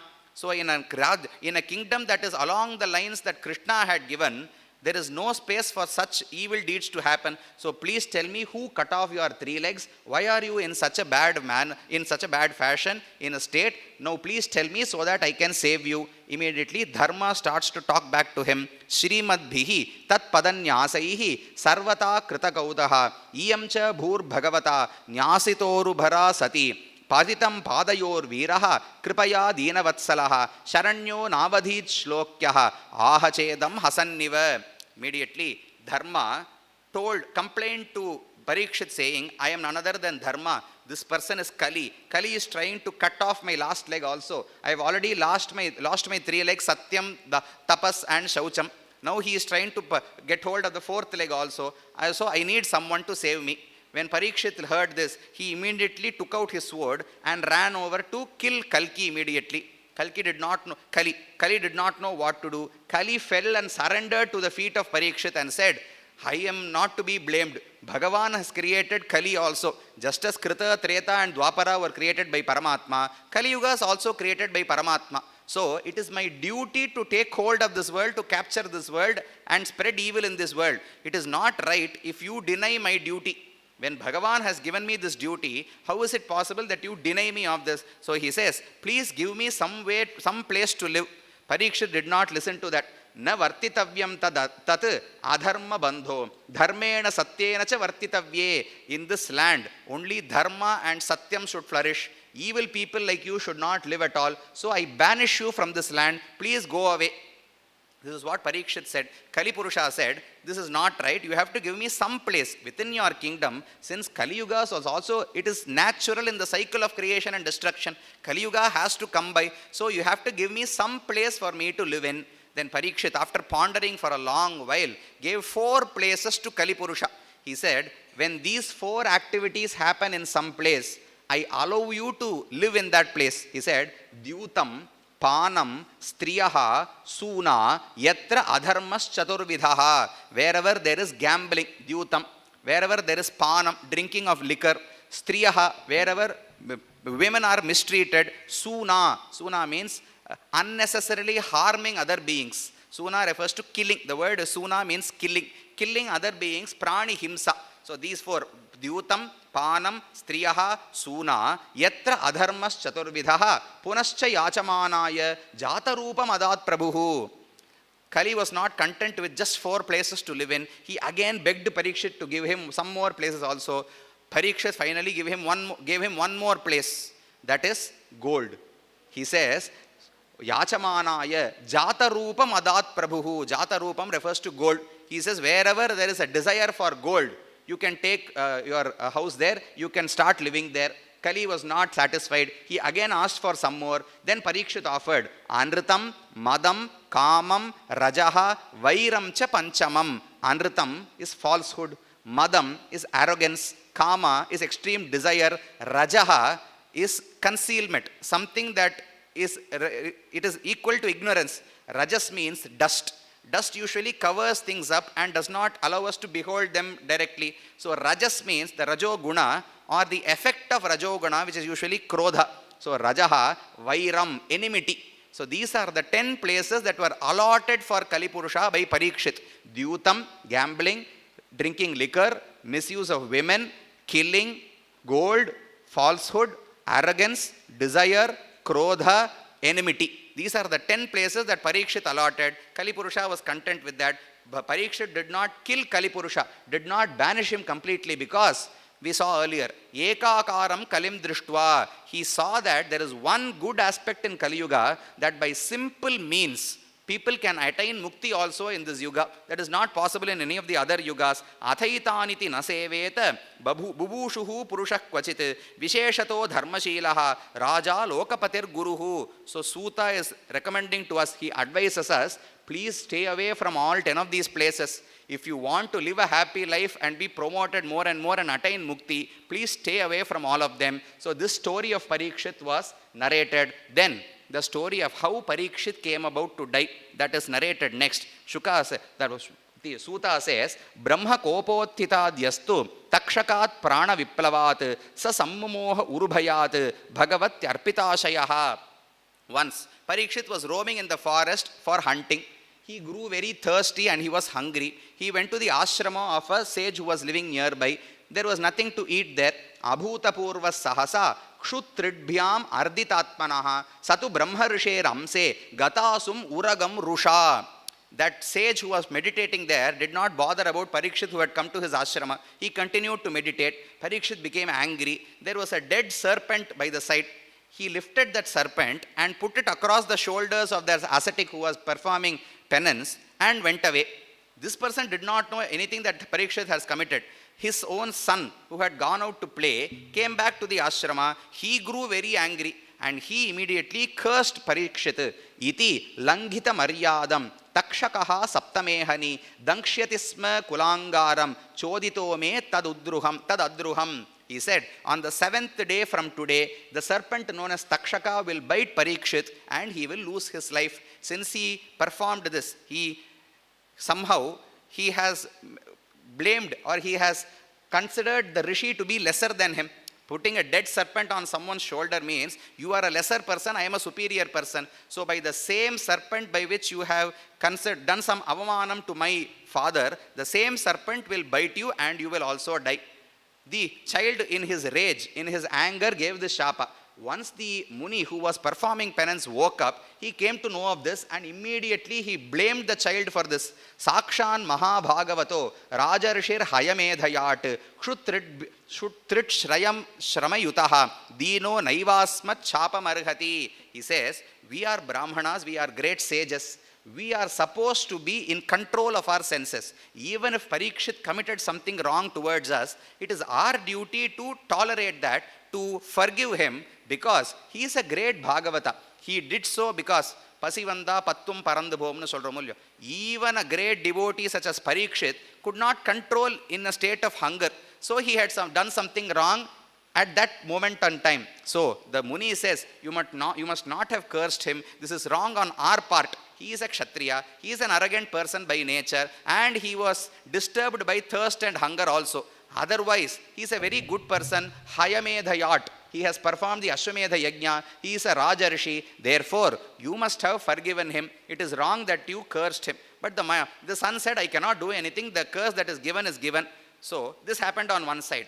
Parikshit, who went back to his kingdom, he started to regret his action. He realized that he should have not acted in this way. Aho maya neecham anarya vatkritam niragasi brahmani gudatetasi. That Brahmana did not perform any sin. When he had not committed a crime, I have disturbed him a lot. I have acted wrongly towards him. This is not something that I should have done. So immediately Parikshit decided to give up the kingdom. He had a son known as Janamejaya. He decided to give the throne to Janamejaya and fast until death. This is known as Prayopavesha. So Parikshit decided that he will fast unto that. He went to the Samudram and wanted to fast there. Iti vyavachidya sa pandaveyaha prayopavesham prasi Vishnupadyam Dadhyau Mukundangrim Ananya Bhavaha Munivrato Mukta Samasta Sangaha. He gave up all attachments. He went and sat down and started to meditate. At that point of time, many sages who were there in Bharata started to gather there. They all knew that something great is going to happen now. So they all started gathering there. He did not know what was going to happen. Parikshit invited all of them. He gave whatever upachara has to be done to those sages, and he asked them what fortune he had done to meet them at this point of time. He narrated what had happened to him, and he sat down and started to meditate again, started to perform penance. At that point of time, Shukacharya enters. Tatra abhavat Bhagavan Vyasaputraha yadrichaya gam atamanona pekshaha alakshalingo nijalabhatushtaha vritascha balair avadhuta veshaha. Gam atan. This Shukacharya used to roam around this world. He did not have any firm place or residence. He used to roam from one place to the other. It is said that he does not stay in one place for more than the time that it takes to milk a cow. Godohana kalam. The time it takes to milk a cow, that is the time that he will spend. He has to eat something. If he comes to beg for alms to a house, he will stay there for the time it takes to milk a cow. If he does not get anything, he will decide that the Bhagavan has not given me anything to eat today, let me fast. He will go on and not go to any other house also. So that Shukacharya came to the house of Parikshit. He says, Tam Dvyashtavarsham Sukumara Pada Dvi Ashta Varusham. He was 16 years old when he came there. Parikshit received him. Apime Bhagavan Pritaha Krishnah Pandusuta Priyaha Paitrishvaseya Prityartham Tadrodrasya Atta Bandhavaha Anyatha Avyakta Gatehe Darshanam Nah Katham Nrinam Nitaram Riyamananam Samsiddhasya Vaniyasaha. He says, Parikshit says, it must be the blessing of Lord Krishna that I am able to behold you today. Krishna was a close friend to my ancestors. Pandaveya Shvaseyaha. Pandavas were the son of Pritha, who was Kunti. Kunti's own brother was Vasudeva. Krishna was Vasudeva's son. So they were all cousins. The Pandavas and Krishna were cousins. Arjuna was the grandfather of this Parikshit. So Parikshit says, my grandfathers were close friends to Krishna. So the benevolence of Krishna is forever with my family. When Krishna blesses someone, suppose we love someone a lot. That love cannot be contained to that person alone. It will start to overflow. Whenever there is a marriage, the wife starts to love the family of the husband only because out of the love that she has for the husband. The husband starts to love the family of the wife only because he loves his wife. The love that you have for your spouse will overflow and will go to her surroundings, other people also. Similarly, when there is a great bhakta, Bhagavan's compassion, his anugraha does not get contained with that bhakta alone. Alvar says, Kedum, Keshavan Tamar, Kilmel Yamar Yel Edubirappum, Ma Shadir Idubettu Nammudai Valvu Vaikinnava, Yem Tamar. All those who are related to Nammalvar, Keshavan Tamar, have now become the devotees of Krishna. Because once Krishna loves Nammalvar, he cannot stop his love. Tamil சொல்றோம் அன்பிற்கும் உண்டோ அடைக்கும் தாள்.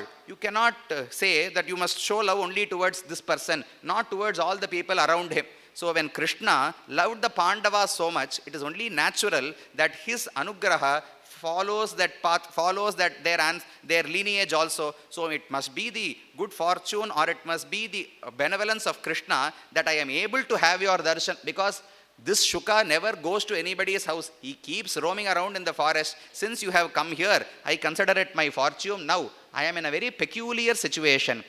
Yat shrotavyam atho japyam yat kartavyam nribhih prabho smartavyam bhajaniyam va bruhi yadva viparyayam. Parikshit says, I have only 7 days in my hand. In these 7 days, I have to learn everything that is there to be learnt. Yat shrotavyam, all that has to be listened to. Atho japyam, all that has to be chanted or japa has to be performed. Yat kartavyam nribhih prabho, all that has to be performed by people in order to attain mukti. Smartavyam bhajaniyam va, all that has to be pondered upon, all that has to be prostrated. Bhajanam means performing bhakti or devotion to someone. What has to be listened, what has to be pondered, what has to be thought about, what has to be surrendered to. The Upanishad says, Atmava are drashtavyaha, shrotavyaha, mantavyaha, nididhyasitavyaha. This is the progression that the Upanishad gives for us. First, you listen to words about Paramatma, preachings about Paramatma. So, Parama shrotavyaha, he must be listened to about. Then, mantavyaha, you must ponder about him, think more and more about him and form a clear picture of the nature of Paramatma, his characteristics within us. Then, nididhyasitavyaha, you must perform bhakti yoga, dhyanam towards him. Parikshit also asks along the same lines, what should I listen to? What should I perform japa of? What should I try to follow? What karma should I perform? And what should I avoid? Bruhi yadva viparyayam, all that I should avoid. Please teach all of those to me in just 7 days. This is the question, or this is the begging, or this is what Parikshit asked of Shukacharya. With this, the first skanda of the Bhagavata Puranam is completed. Do not worry, the second skanda is a very short skanda. It talks about Srishti primarily and some other aspects also. The continuation, the second skanda starts with the answer that Shuka starts to give. Nidya, he starts with, the question was, whom should I meditate upon? So the first few adhyayas of the second skanda talk about dhyana vidhi. He explains, Shukacharya explains how you should perform meditation upon Paramatma. Which form should you pick up? How do you meditate upon him? What are the procedures that you should follow when you do meditation? This is what he talks about. First, he justifies why you should meditate upon Paramatma. Nidraya hriyate naktam vyavayena cha va vayaha divacha arthehaya rajan kutumba bharanena va. He says, people who are born in this world have been offered only 100 years as a lifespan. Nidraya hriyate naktam. The whole night time is robbed by sleep. So you had 100 years, remove all the nights, now you have 50 years. Vedanul pirayam nuru manisharadam puhuvarelum padiyum urangippohum ninnayir padinayandu பேதை பாலகன் அதாகும் பிணி பசி மூப்பு துன்பம் ஆதலால் பிறவி வேண்டேன் அரங்கமா நகருளானே. தொண்டடிப்புடியாழ்வார் begs to Lord Sri Ranganatha saying, do not make me take birth in this world again, because the time that I have to know about you is very little. In fact, it is no time at all. He says, Vedanul pirayam nuru. The Vedas have given me 100 years of a lifetime. Manishardam puhuvarelum. It is not confirmed. It is not guaranteed that I will live for 100 years. Some people live for 20, some live for 60, some live for 80, and some for 100 also. So, suppose I get all 100 years. Veda, Manisharadam puhuvarelum, padiyum urangi pohum. Half of it is spent sleeping. Ninnayir padinayandu. So, what is remaining is only 50 years. One person immediately stood up and asked, Swami, what if I sleep during the daytime also? If I sleep only during the night, I have lost 50 years, I have 50 years remaining. If I sleep during the day also, there is a way for that in the Paushara. Ninnayil padinayandu. Padinai means 5 multiplied by 10 is 50. Now Vyakhyata says 5 plus 10 is 15. That is all that you have remaining if you sleep during the daytime also. Ninnayil padinayandu. Within that time, Pedai, infancy, Palahan, childhood, Adahum. Alvar refers to youth as Adu. He does not want to even utter the word Ilamai or youth, because this Tonadipudi Alvar, when he was in his youth, faced a lot of hardships due to his desire to experience worldly pleasures. So Alvar doesn't want to utter that word at all again. When we have gone through a lot of hardships because of something, when we are in our close circles, we would not refer to it also.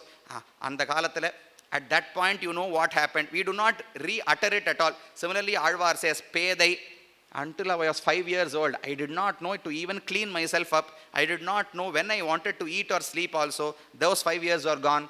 Balahan, for the next 5 years, I wanted to play. I had no mind to learn about Paramatma. Palahan, once I was an adolescent, Adahum, all the troubles that adolescence brings, I experienced all of them. Then, Puni, Pashi, Mupu, Tunbam. There are diseases, Pashi, there is hunger, Mupu, there is old age, there is Tunbam. All these cause me sorrow also. Therefore, any time that I have left in my hand is spent in Pini, Pashi, Mupu, Tunbam. So I have an Adalal Piravi Verndane. So if I am born again here, I am sure that even if I take 100 more births, I will never realize the true nature of Paramatma and attain Mukti. So instead, I will surrender to your feet now. Do not give me another birth. End my suffering with this birth itself. So similarly here, Shuka says, Nidraya hriyate naktam. The night time is stolen by Nidra. Then, Vyavayena cha vayaha. By continuous effort, my vayaha, my age is also stolen. Divacha arthehaya rajan kutumba bharanena cha. The daytime is stolen by bearing the family, in protecting the family, and arthehaya. I strive to get more and more wealth, to accumulate wealth. So in the accumulation of wealth and in protecting my family, I have lost the daytime also. Night is stolen by sleep. Daytime is stolen by familial duties and other things. I don't have any time left. So every day we wake up, Alvar says, how are you people happy waking up and going to sleep? He is not able to do this. When we wake up in the morning, we think the sun has risen, I am going to go out, I am going to meet people, earn a lot of wealth, I am happy. When night time comes, when the sun sets, I am happy that I can now come back to my family and spend time with that. Alvar says, in the middle of this, did you not notice that one day has gone by? When you, in Kerala, there large trees are cut down using a saw. Two people will stand on one side. They will hold the saw and pull the saw from one side to the other. The huge tree will fall down in some time.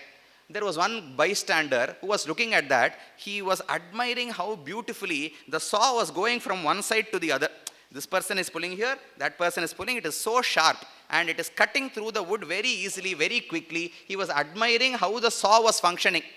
Another person came by, he asked him, are you not able to see that the tree is being cut down in the process? The saw might be going back and forth beautifully, but the tree is losing its life. Similarly, day and night are going back and forth.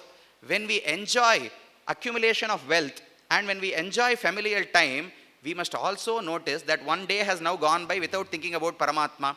So, we have no way of knowing more about Paramatma. Tasmad Bharata Sarvatma Bhagavan Ishvaro Harihi Shrotavyaha Kirtitavyascha Smartavyascha Ichchata Abhayam. If you want to be without fear, then you have to learn about Paramatma, you have to meditate upon Him, you have to sing about Him, you have to praise Him. Other than this, there is no way to come out of samsara. Now, don't feel dejected or distraught that you have only 7 days left. You have more than enough time to get to mukti.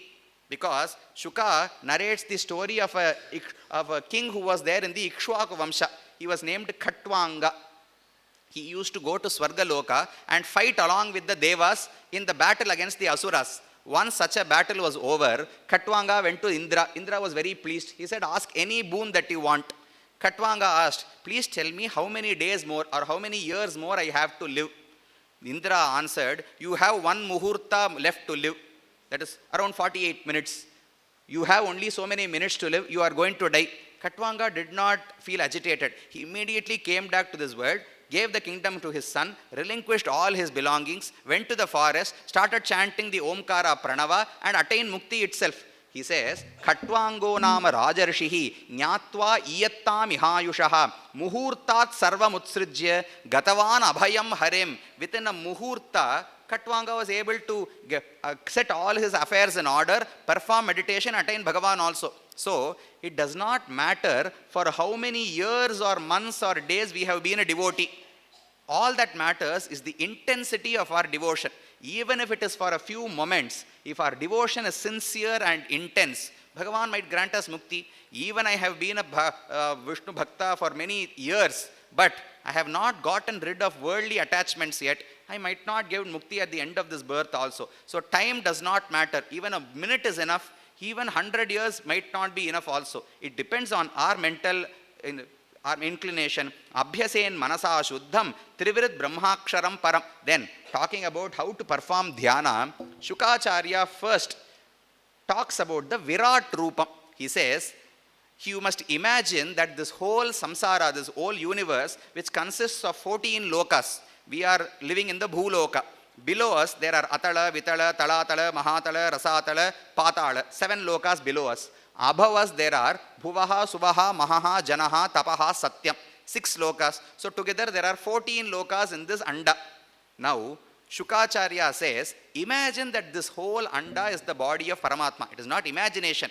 You have to imagine it because you cannot see it with your own eyes. He says, Patalam etasyahi padamulam pathanti parshni prapade rasatalam mahatalam vishwasrujota gulpau thalatalam vai purushasya janghe. Patalam are the feet of Bhagavan, the padamulam.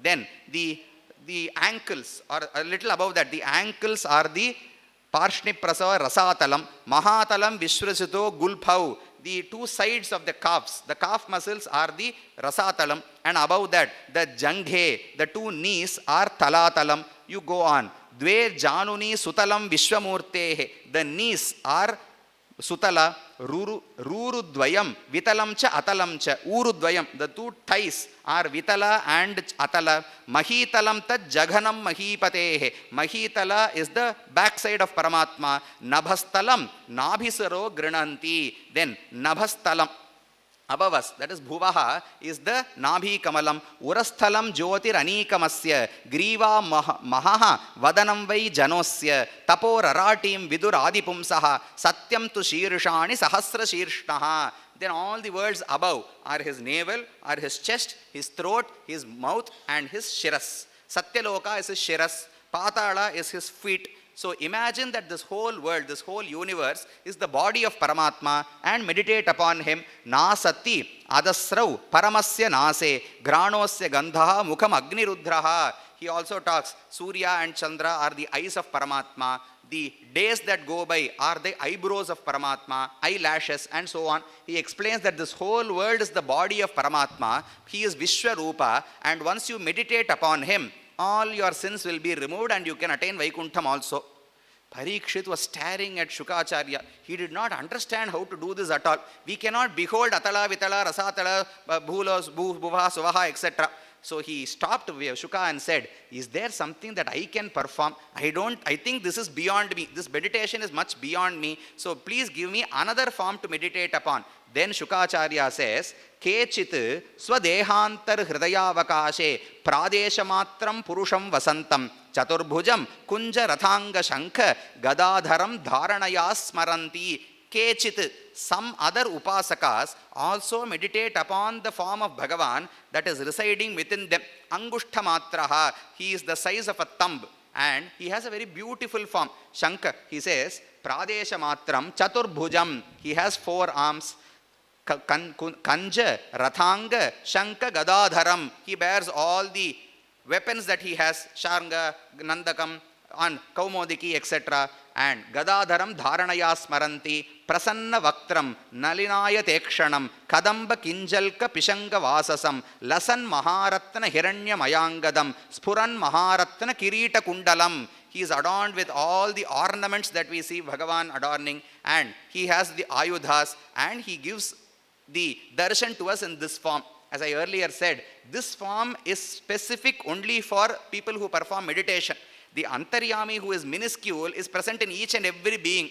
But this Angushtamatra Purusha is present only within those who start to perform meditation. It is for convenience in meditation, that is all. So he takes that form and goes into people who start to meditate upon him. So meditating upon that, is much easier.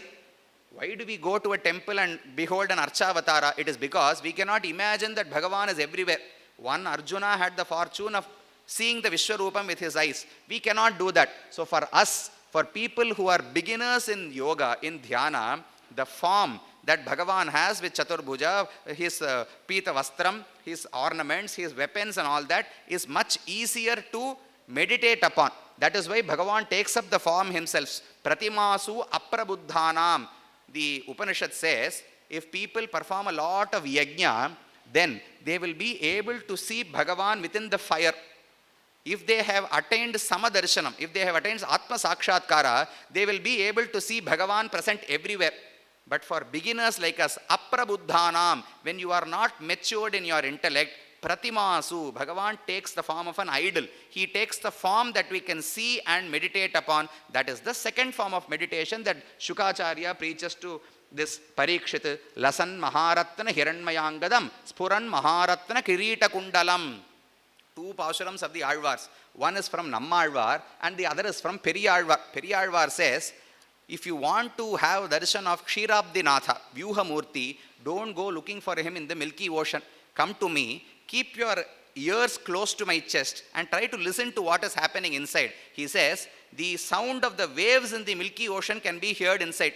Aravattu Amalayinodum, Alahiya Parkadalodum, Aravinda Pavayum Tanum, Ahampadi Vandu Puhundu, Paravattirai Paramoda Pallihulhinna Piran. He said, Bhagavan is no more in the Milky Ocean. Along with the ocean, along with the serpent, the bed, along with Sridevi and Bhudevi, Bhagavan has vacated those premises and is now residing within me. So if you come, keep your chest here and listen. You can listen to the ocean that is rumbling inside and all the waves. Similarly, Nammalvar says, Bhagavan is present within me in Garuda Vahanam. Vellai Churishanguda Ariyendi, Tamarai Kannanen Nenjunude, Pullai Kadahinna Vattai Kanir. Along with the Garuda Vahana, Bhagavan is residing within the heart of Nammalvar. We might ask, how is that possible? The heart is so small, Garuda Vahana is so big. How is it possible? That is because Bhagavan considers even a small place in the hearts of his bhaktas to be a very large estate.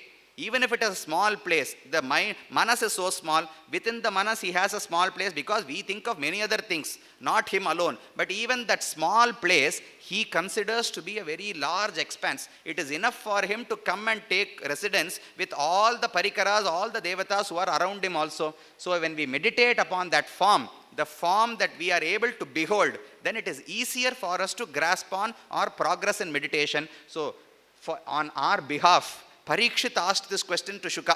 Parikshit might have been capable of performing meditation upon the Virat Swarupam also, but he knew that later people like us will not be able to do that. So as our Pratinidhi, as our placeholder, he posed the question to Shuka, and Shuka also told him about the beautiful form with which Bhagavan resides within us. This is the Dhyana Vidhi. After that, he starts to talk about Srishti and how this world has been created. Parikshit poses a question about Srishti. Shuka does not answer it directly. He says, the same question was posed by Narada to Brahma. And Brahma gave a beautiful answer for that. So I will narrate the same story to you. Etadeva ambu rajan naradaya viprachate veda garbha abhyadat sakshat yadaha hariratmanaha. Brahma, once he was created, he was taught the Vedas by Paramatma. That Brahma preached to Narada and all his other sons. That Narada has narrated that to his disciples also. So no, Vedavyasa says, I came to know about creation from Narada, who came to know about it from Brahma himself. So I will now narrate it to that. Yad rupam, yad adhishtanam, yatas srishtam idam prabho, yad samstham, yad param yaccha, tatastvam vada tattvataha. How was this world created? Who created it? Where was it created from? Where is this world resting now? All these were the questions that Narada asked. So Brahma starts to answer them. Tasyapi drashturishasya kutasthasya akhilatmanaha srijyam srijami srishtoham ikshayaiva abhichoditaha. He says, Narada, I do not want to lie to you. People refer to me by the name Aja. Aja means he who is not born. Ja means birth. Na jayate iti ajaha. He who is never born is supposed to be referred to as Aja. Brahma says, that is a misnomer. I am not Aja at all. I was created by Paramatma in order to create other beings in this world. Thevum eppurulum padaikka poovil nanmuhanai padaitha Day1. In order to create all the beings in this world like Deva, Manushya, animals, objects and so on, Bhagavan first created Brahma and gave him the duty of creating everyone else. Similarly, he created Rudra and gave him the duty of destroying everything at the end of the Srishti cycle. So, Brahma said, I am not Aja at all. The only thing is, I live for a longer period of time than any of you. Therefore, I am referred to as Aja. But I am also being created by somebody, and that creator, I did not know who it was in the beginning. First, the Bhagavan came and reclined on the serpent bed. Kalat gunavyatikaraha parinamas swabhavataha karmano janma mahataha purushadhishtita bhut. He talks about the procedure of Srishti.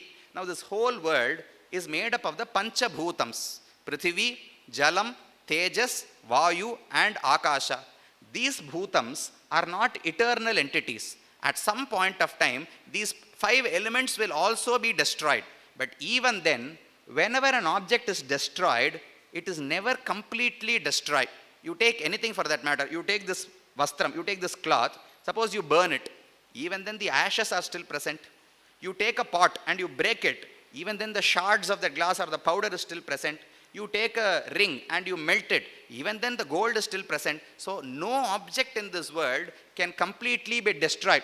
In physics we say matter can neither be created nor destroyed. Similarly, no object in this world, even the achetana object, non-sentient object, cannot be created or destroyed. What we refer to as creation or destruction is the transformation from one form to the other. When there is a coin of gold that is melted and converted into a ring, we say ring has been created. But gold has not been created. Gold existed even before, it exists even now. Suppose I melt it once again and make an earring out of it, gold still continues to exist.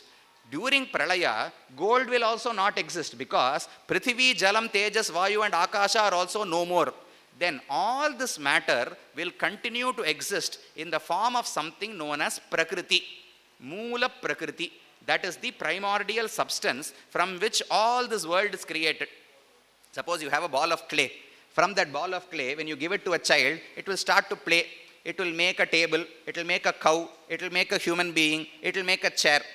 Once it is content with playing, it will again combine all of them, bundle it into a ball, put it there and go off to the next work. Similarly, Moola Prakriti is the ball of clay. Assume it is a ball of clay. It is the primordial substance that Bhagavan uses. From that Prakriti, he creates the 5 elements. From those elements, he creates everything that we see in this world. This is the process of Srishti. Now, he is explaining that Prakriti is converted into something known as Mahan. Mahan is converted into a substance known as Ahankara. That Ahankara is not ego or arrogance that we talk about. This Ahankara is a physical object that is created, just as milk turns into curd. Similarly, Prakriti transforms into Mahan, Mahan transforms into Ahankara. Now, in Ahankara, there are 3 gunas, Sattva guna, Rajo guna and Tamo guna. One portion of the substance known as Ahankara has elevated Sattva guna and lesser levels of Rajo guna and Tamo guna. The second portion, which is referred to as Rajasa Ahankara, has more Rajo guna than the other 2. The last portion has a lot of Tamo guna. These 3 are referred to as Vaikarika, Bhutadi and so on, Taijasa. These are the 3 names that are given to him. Sattvika, Rajasa and Tamasa Ahankara. Now, from the Sattvika Ahankara, the Ahankara object which has elevated levels of Sattva guna, from that Bhagavan creates the 11 Indriyams that we are using. We have 11 senses. The Manas is the primary sense. It is used to control all the other senses. Then we have 5 senses in order to grasp, get knowledge. The eyes, Chakshurindriyam, the Shrotram, Granam, Rasanam and Tvak, the skin. These are the 5 Indriyams that are known as Jnanendriyams. We grasp objects in this world using them. We cognize things using them. Therefore, they were referred to as Jnanendriyams. Similarly, there are 5 Indriyams using which we perform activities. Vakta, Vak, Pani, Pada, Payu, Upastha. Vak is the tongue which we use to speak. Pani is the hand which we use to grasp. Pada are the legs that we use to walk. Payu and Upastha are the excretory organs for excretion of urine and waste. So there are 5 Karmendriyams also. 5 Jnana Indriyams, 5 Karmendriyams and the Manas, which is the internal organ which controls all of these. These 11 Indriyams are created from the Sattvika Ahankara. Then the third one, Tamasa Ahankara, that is used to create the 5 elements. The Upanishad says, Atmana Akasha Sambhutaha, Akashad Vayuhu, Vayor Agnihi, Agner Apaha, Adbhyaf Prithivi. This is the order of creation. From that Tamasa Ahankara, first Akasha is created, from that Vayu is created, from that Agni is created, from that water is created, and finally earth is created. This is the process of creation. All this is explained in this, the 5th Adhyaya of the 2nd Skanda. Then, after creating all these, Bhagavan creates this world. He has to mix all of them. Earth alone, mud alone cannot be used to create anything. Water alone cannot be used to create anything. You have to mix them. If you want to make a pot, you have to mix water and mud. You have to make it into a pot. You have to burn it in a fire, in a kiln. Only then you can get a pot that is usable. So anything in this world, be it this body, this has aspects of Prithvi, aspects of water, aspects of Tejas, aspects of Vayu and Akasha also. So anything in this object is created by mixing all 5 of these elements. Once these elements are mixed, he creates these 14 lokas. After that, he takes the form in the Milky Ocean, the Vyuha Murti. He comes and reclines on the serpent bed, and from his navel he creates a lotus, and on that lotus he creates Brahma. Once Brahma is born, he does not know what to do. He is the first person to be created in this world. He knows that he is sitting on some flower, on something. He looks around, there is nothing visible for miles and miles around. Because the form of Paramatma, the Ksheerabdinatha, is so big that there are about 1 crore miles. The stem of that lotus that is born from the navel of Bhagavan is more than 1 crore miles long. So when Brahma is on such a height, he looks around, he is not able to see anything. So the Veda says, Brahma starts to climb down that stem. He travels for many days, many years. He is not able to reach any place. He grows afraid. He immediately climbs back up and sits on the lotus again. You can see when there is a ship traveling in the sea, a bird might be sitting on the mast of that ship. It will think that it can fly away to some shore. It can reach land. It will start to fly away. It will go 2 miles, 5 miles, 10 miles. Once it realizes there is no shore in sight, it will immediately turn around and come back to the same boat and sit there. Because only if that boat reaches a shore, Can the bird now go to a shore? Similarly, Brahma started to climb down the stem. He did not know where he was going. He immediately went back to the lotus and sat there. He did not know what to do. Suddenly, there was a sound in the air, in the Akasha, which says, Tapa. It said, perform penance. It uttered twice the words Tapa. He listened to that. Immediately, he sat down in meditation and performed meditation for many thousand years. It says, Atapyata sma akhila loka tapanam tapas tapiyans tapatam samahitaha divyam sahasrabdam amogha darshanaha. For thousands and thousands of years, Brahma performed meditation. At the end of that meditation, Bhagavan showed himself to Brahma, not himself alone. He showed the whole Vaikuntham to Brahma. He says, Nayat tasmai swalokam Bhagavan sabhajitaha sandarshayamasa paramna yat param. That Vaikuntham is the most supreme loka. There is no loka that is above that. He showed me that whole Vaikuntham itself from here. And he preached to me the Vedas in that meditative state and instructed me to continue the process of creation. All this is being narrated by Brahma to Narada to say how he was created and how the world is created.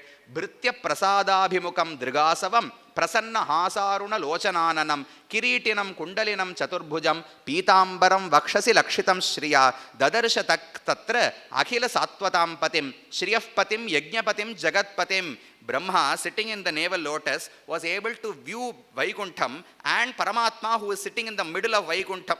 On the Dharmadi Peetham, there is a lotus. On that, the Peetham. On that, Adishesha. On top of Adishesha, Bhagavan is in the sitting posture. He was able to view Bhagavan, Jagat Patim. Then, Yajna Patim, Shriyaf Patim. He is the consort of Mahalakshmi. He is the lord of all yajnas. He is the protector and the commander of all this world. That Paramatma, Supreme Being, was witnessed by Brahma in his meditative state. Kridasya amogha sankalpa urnanabhir yathanrite. Immediately Brahma starts to praise Bhagavan. He performs a stotram and Bhagavan is pleased by that. He offers Brahma the power to create everything in this world, and this is how the process of creation started. Brahma then narrates how he starts to create this whole world, how there are different types of births. There is a Deva birth, there is a Manushya birth, there is the birth of human beings, then there are animals and plants and so on also. All the Srishti is explained in the second skanda. Now we have completed the second skanda also. The third skanda starts with a conversation between Vidura and Uddhava. Vidura comes to know that Bhagavan Krishna has left this world. He immediately runs to Uddhava. He learns that Bhagavan Krishna, before departing, gave a lot of teachings to Uddhava. So he goes to Uddhava and learns from them. Then he goes to another person, Maitreya, and talks to him and learns about the preachings of Bhagavan also. Once all this is done, he continues the story. Brahma was created. He performed meditation upon Paramatma. He was able to witness him and started creation. Brahmagata Bhagavat Stutihi. He also praised Bhagavan a lot. Then he continues the story. The story starts with how Brahma started performing creation. Now it is up to Brahma to populate this world. He created many people who are referred to as Prajapatis. He says, Sanakam cha Sanandam cha Sanatanam Athatma Bhuhu Sanatkumaram cha Munin Nishkriyan Urdhva Resataha. He created the four Manasa Kumaras, Sanaka, Sananda, Sanatana and Sanat Kumara. He thought that those four children would help him populate the world. But those four people said, I am least bothered about your duties. I want to meditate upon Paramatma and attain Mukti. I don't want to get involved in creation at all. So please leave us be. They went forth and they started roaming the world thinking about Paramatma and singing about him. So again Brahma wanted to create someone. Ugrareta bhavak kalaha Vamadevo Dhritavrataha. He creates Shiva. He creates all the later devatas also. Marichir Atri Angirasau Pulastyaf Pulahah Kratuhu Bhrigur Vashishto Dakshascha Dashamastastra Naradaha Utsangan Narado Yagne Jagne Dakshaha Angushtat Swayambhuvaha. He creates these 10 people. Marichi, Atri, Angirasau, Pulastya, Pulaha, Kratu, Bhrugu, Vashishta, Daksha, Narada.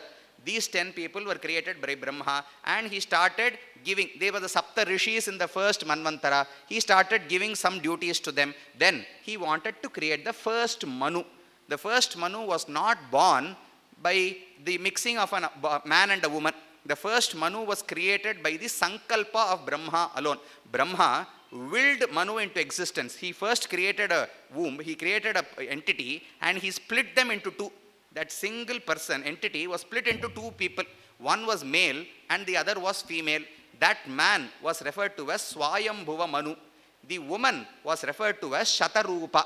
Kasya Rupam Abhudvedha Yat Kayam Abhichakshate Tapbhyam Rupa Vibhagabhyam Mithunam Samapadyata Yastu Tatra Puman Sobhut Manuhu Swayambhuva Swarat Striya Asit Shatarupakya Mahishyasya Mahatmanaha. So Brahma created Shatarupa, a woman, and Swayambhuva Manu. Now the two of them married and they started to create sons and daughters. They had two sons, Priyavrata and Uttanapada. They had three daughters, Ahuti, Prasuti and Devahuti. This is how the story is going to continue now. They were married off to others. Sattvam asma apatyani sadrishani atmano gunaihi utpadya shasa dharmena gam yajnaif purusham yaja. Before all this, Brahma instructs Swayambhuva Manu and says, now you start recreating and you start to populate the world. Manu immediately poses a question to Brahma, where do I create people? Brahma said, there is Bhuloka, create people in Bhuloka. He said, please look at Bhuloka, it is no more there. The Asura known as the Hiranyaksha has already taken Bhuloka and hidden it into the Pralaya Sagara. Bhuloka is not there. How do I perform creation? Yadodakaha sarva sattvanam mahi magna mahambhasi asya uddharane yatnaha deva devya vidhiyatam. So Swayambhuva Manu asks Brahma to take some measures to retrieve Bhumi so that he can start creating people on Bhuloka. Brahma says, I am not capable of doing that. The person who created me has to help me. While he was speaking these words, immediately from his nostril a small boar fell out. It came out and started to grow in size. It became the size of an elephant within a few minutes, and within a muhurta, it became so huge that it is not possible to explain how large it is. The way Purana says, Khuramadya gato yasya meruhu kanakanayate namastasmai varahaya leelaya uddharate mahim Khuramadya gato yasya meruhu kanakanayate. The Mount Meru is said to be lakhs of yojanas in height. Now, Varaha Murti was wearing an anklet on his foot. When there is an anklet, you put some small stones into it so that when the baby or the person walks, those stones will create a sound. Bhagavan's foot was so large that to fill the anklet that he was wearing, the Mount Meru was put as a stone inside the anklet. Yes, Khura Madhya Gato Yasya Meruhu Kanakanayate. If the Meru mountain was a small stone within the amulet, the anklet that Varaha was wearing, we can only imagine how big it was. Maha Varaha Sputapadma Lochanaha. Veda says Mahan. I cannot describe how large he was. He was very large. Perum Kerdalar Tam Perum Kanmalar Pundariham Nammel Urunge Peralavaittar Ivvakalam. In Thiruviruttam Nammalvar says, Perum Kerdalar, that huge Varahamurti, how large must have his eyes been? With both those eyes, Nammel Urunge Peralavaittar. When he wanted to do Anugraham to Alvar, he looked at Nammalvar with both his eyes, completely fixed and focused on Nammalvar. And that is why Alvar became such a great devotee. Whenever he wants to perform Anugraham to someone, those two eyes that are large, Varaha's eyes, are fixed upon us. Iv Akalam. We are not residing in a very happy time. We are residing in bad times. But when we have the eyesight of Varaha falling on us, then all our hurdles are removed and we can attain mukti. So he took a very huge form. Pashiturthu kedanda parmahatku pandurunal masudambin nirvara manamila panniyam. Andal says in the Nachiyar Tirumudi, Pashiturthu kedanda parmahal. Bhumi Pirati had been submerged in the ocean. So she was covered with moss. Pashi refers to moss. So she was covered with moss and a lot of dirt.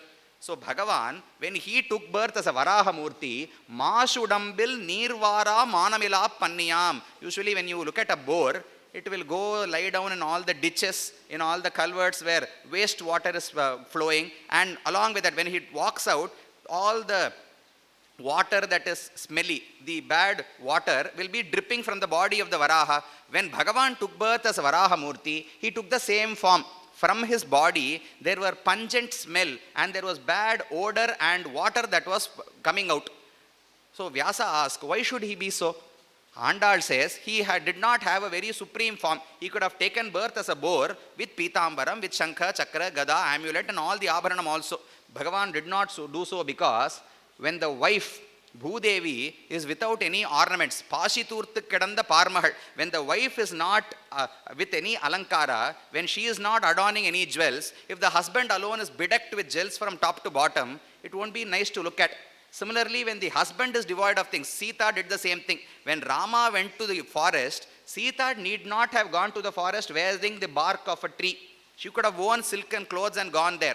But she refused to do so because when Rama does not have enjoy these benefits, enjoy these luxuries, she did not want to enjoy them also. Similarly here, since Bhudevi was in a very dull state, Bhagavan took the form of a dull boar. Pashiturtikadan Masudambil Nirvara Manamila Panniyam. He did not have any arrogance or abhimanam that he is Paramatma. He considered him to be just another boar and took birth. He took a large form. He jumped into the ocean and started to search for Bhudevi. Finally, he found her sticking to the wall of the Andakataham. He pulled her up using his horns, the two teeth that he had, and he immediately came up. Dadarshagam tatra sushupsur agre yam jiva dhanim swayam abhyadatta swadamstrodhritya mahim nimagnam sa utthitaha samruchiche rasaraha. Using his two large teeth, he immediately caught hold of her and brought her up from the ocean. Udhritasi varahena krishnena shatabahuna. The Upanishad says, you have been lifted from the ocean by Varahamurti. So the word U, since she was Udhrita, she was lifted up. The letter U refers to Periyapirattiyar. Once she was brought up, Hiranyaksha came to fight with Varahamurti. He immediately killed him and he gave the whole Varaha Purana. The conversation between Bhudevi and Varahamurti is given in the Varaha Purana. This beautiful avatara happened. There is much more to look at this avatara, but since we are short of time, we will skim through this. After Hiranyaksha was destroyed, the Bhumi came back and now it was time for creation. Swayambhuva Manu had two sons, Priyavrata and Uttanapada. He had three daughters, Ahuti, Prasuti and Devahuti. He wanted to marry off Devahuti to Kardama Prajapati. But Kardama was a very austere, detached person. He was a sage. He did not want to marry. He did not want to lead a life of a grihastha at all.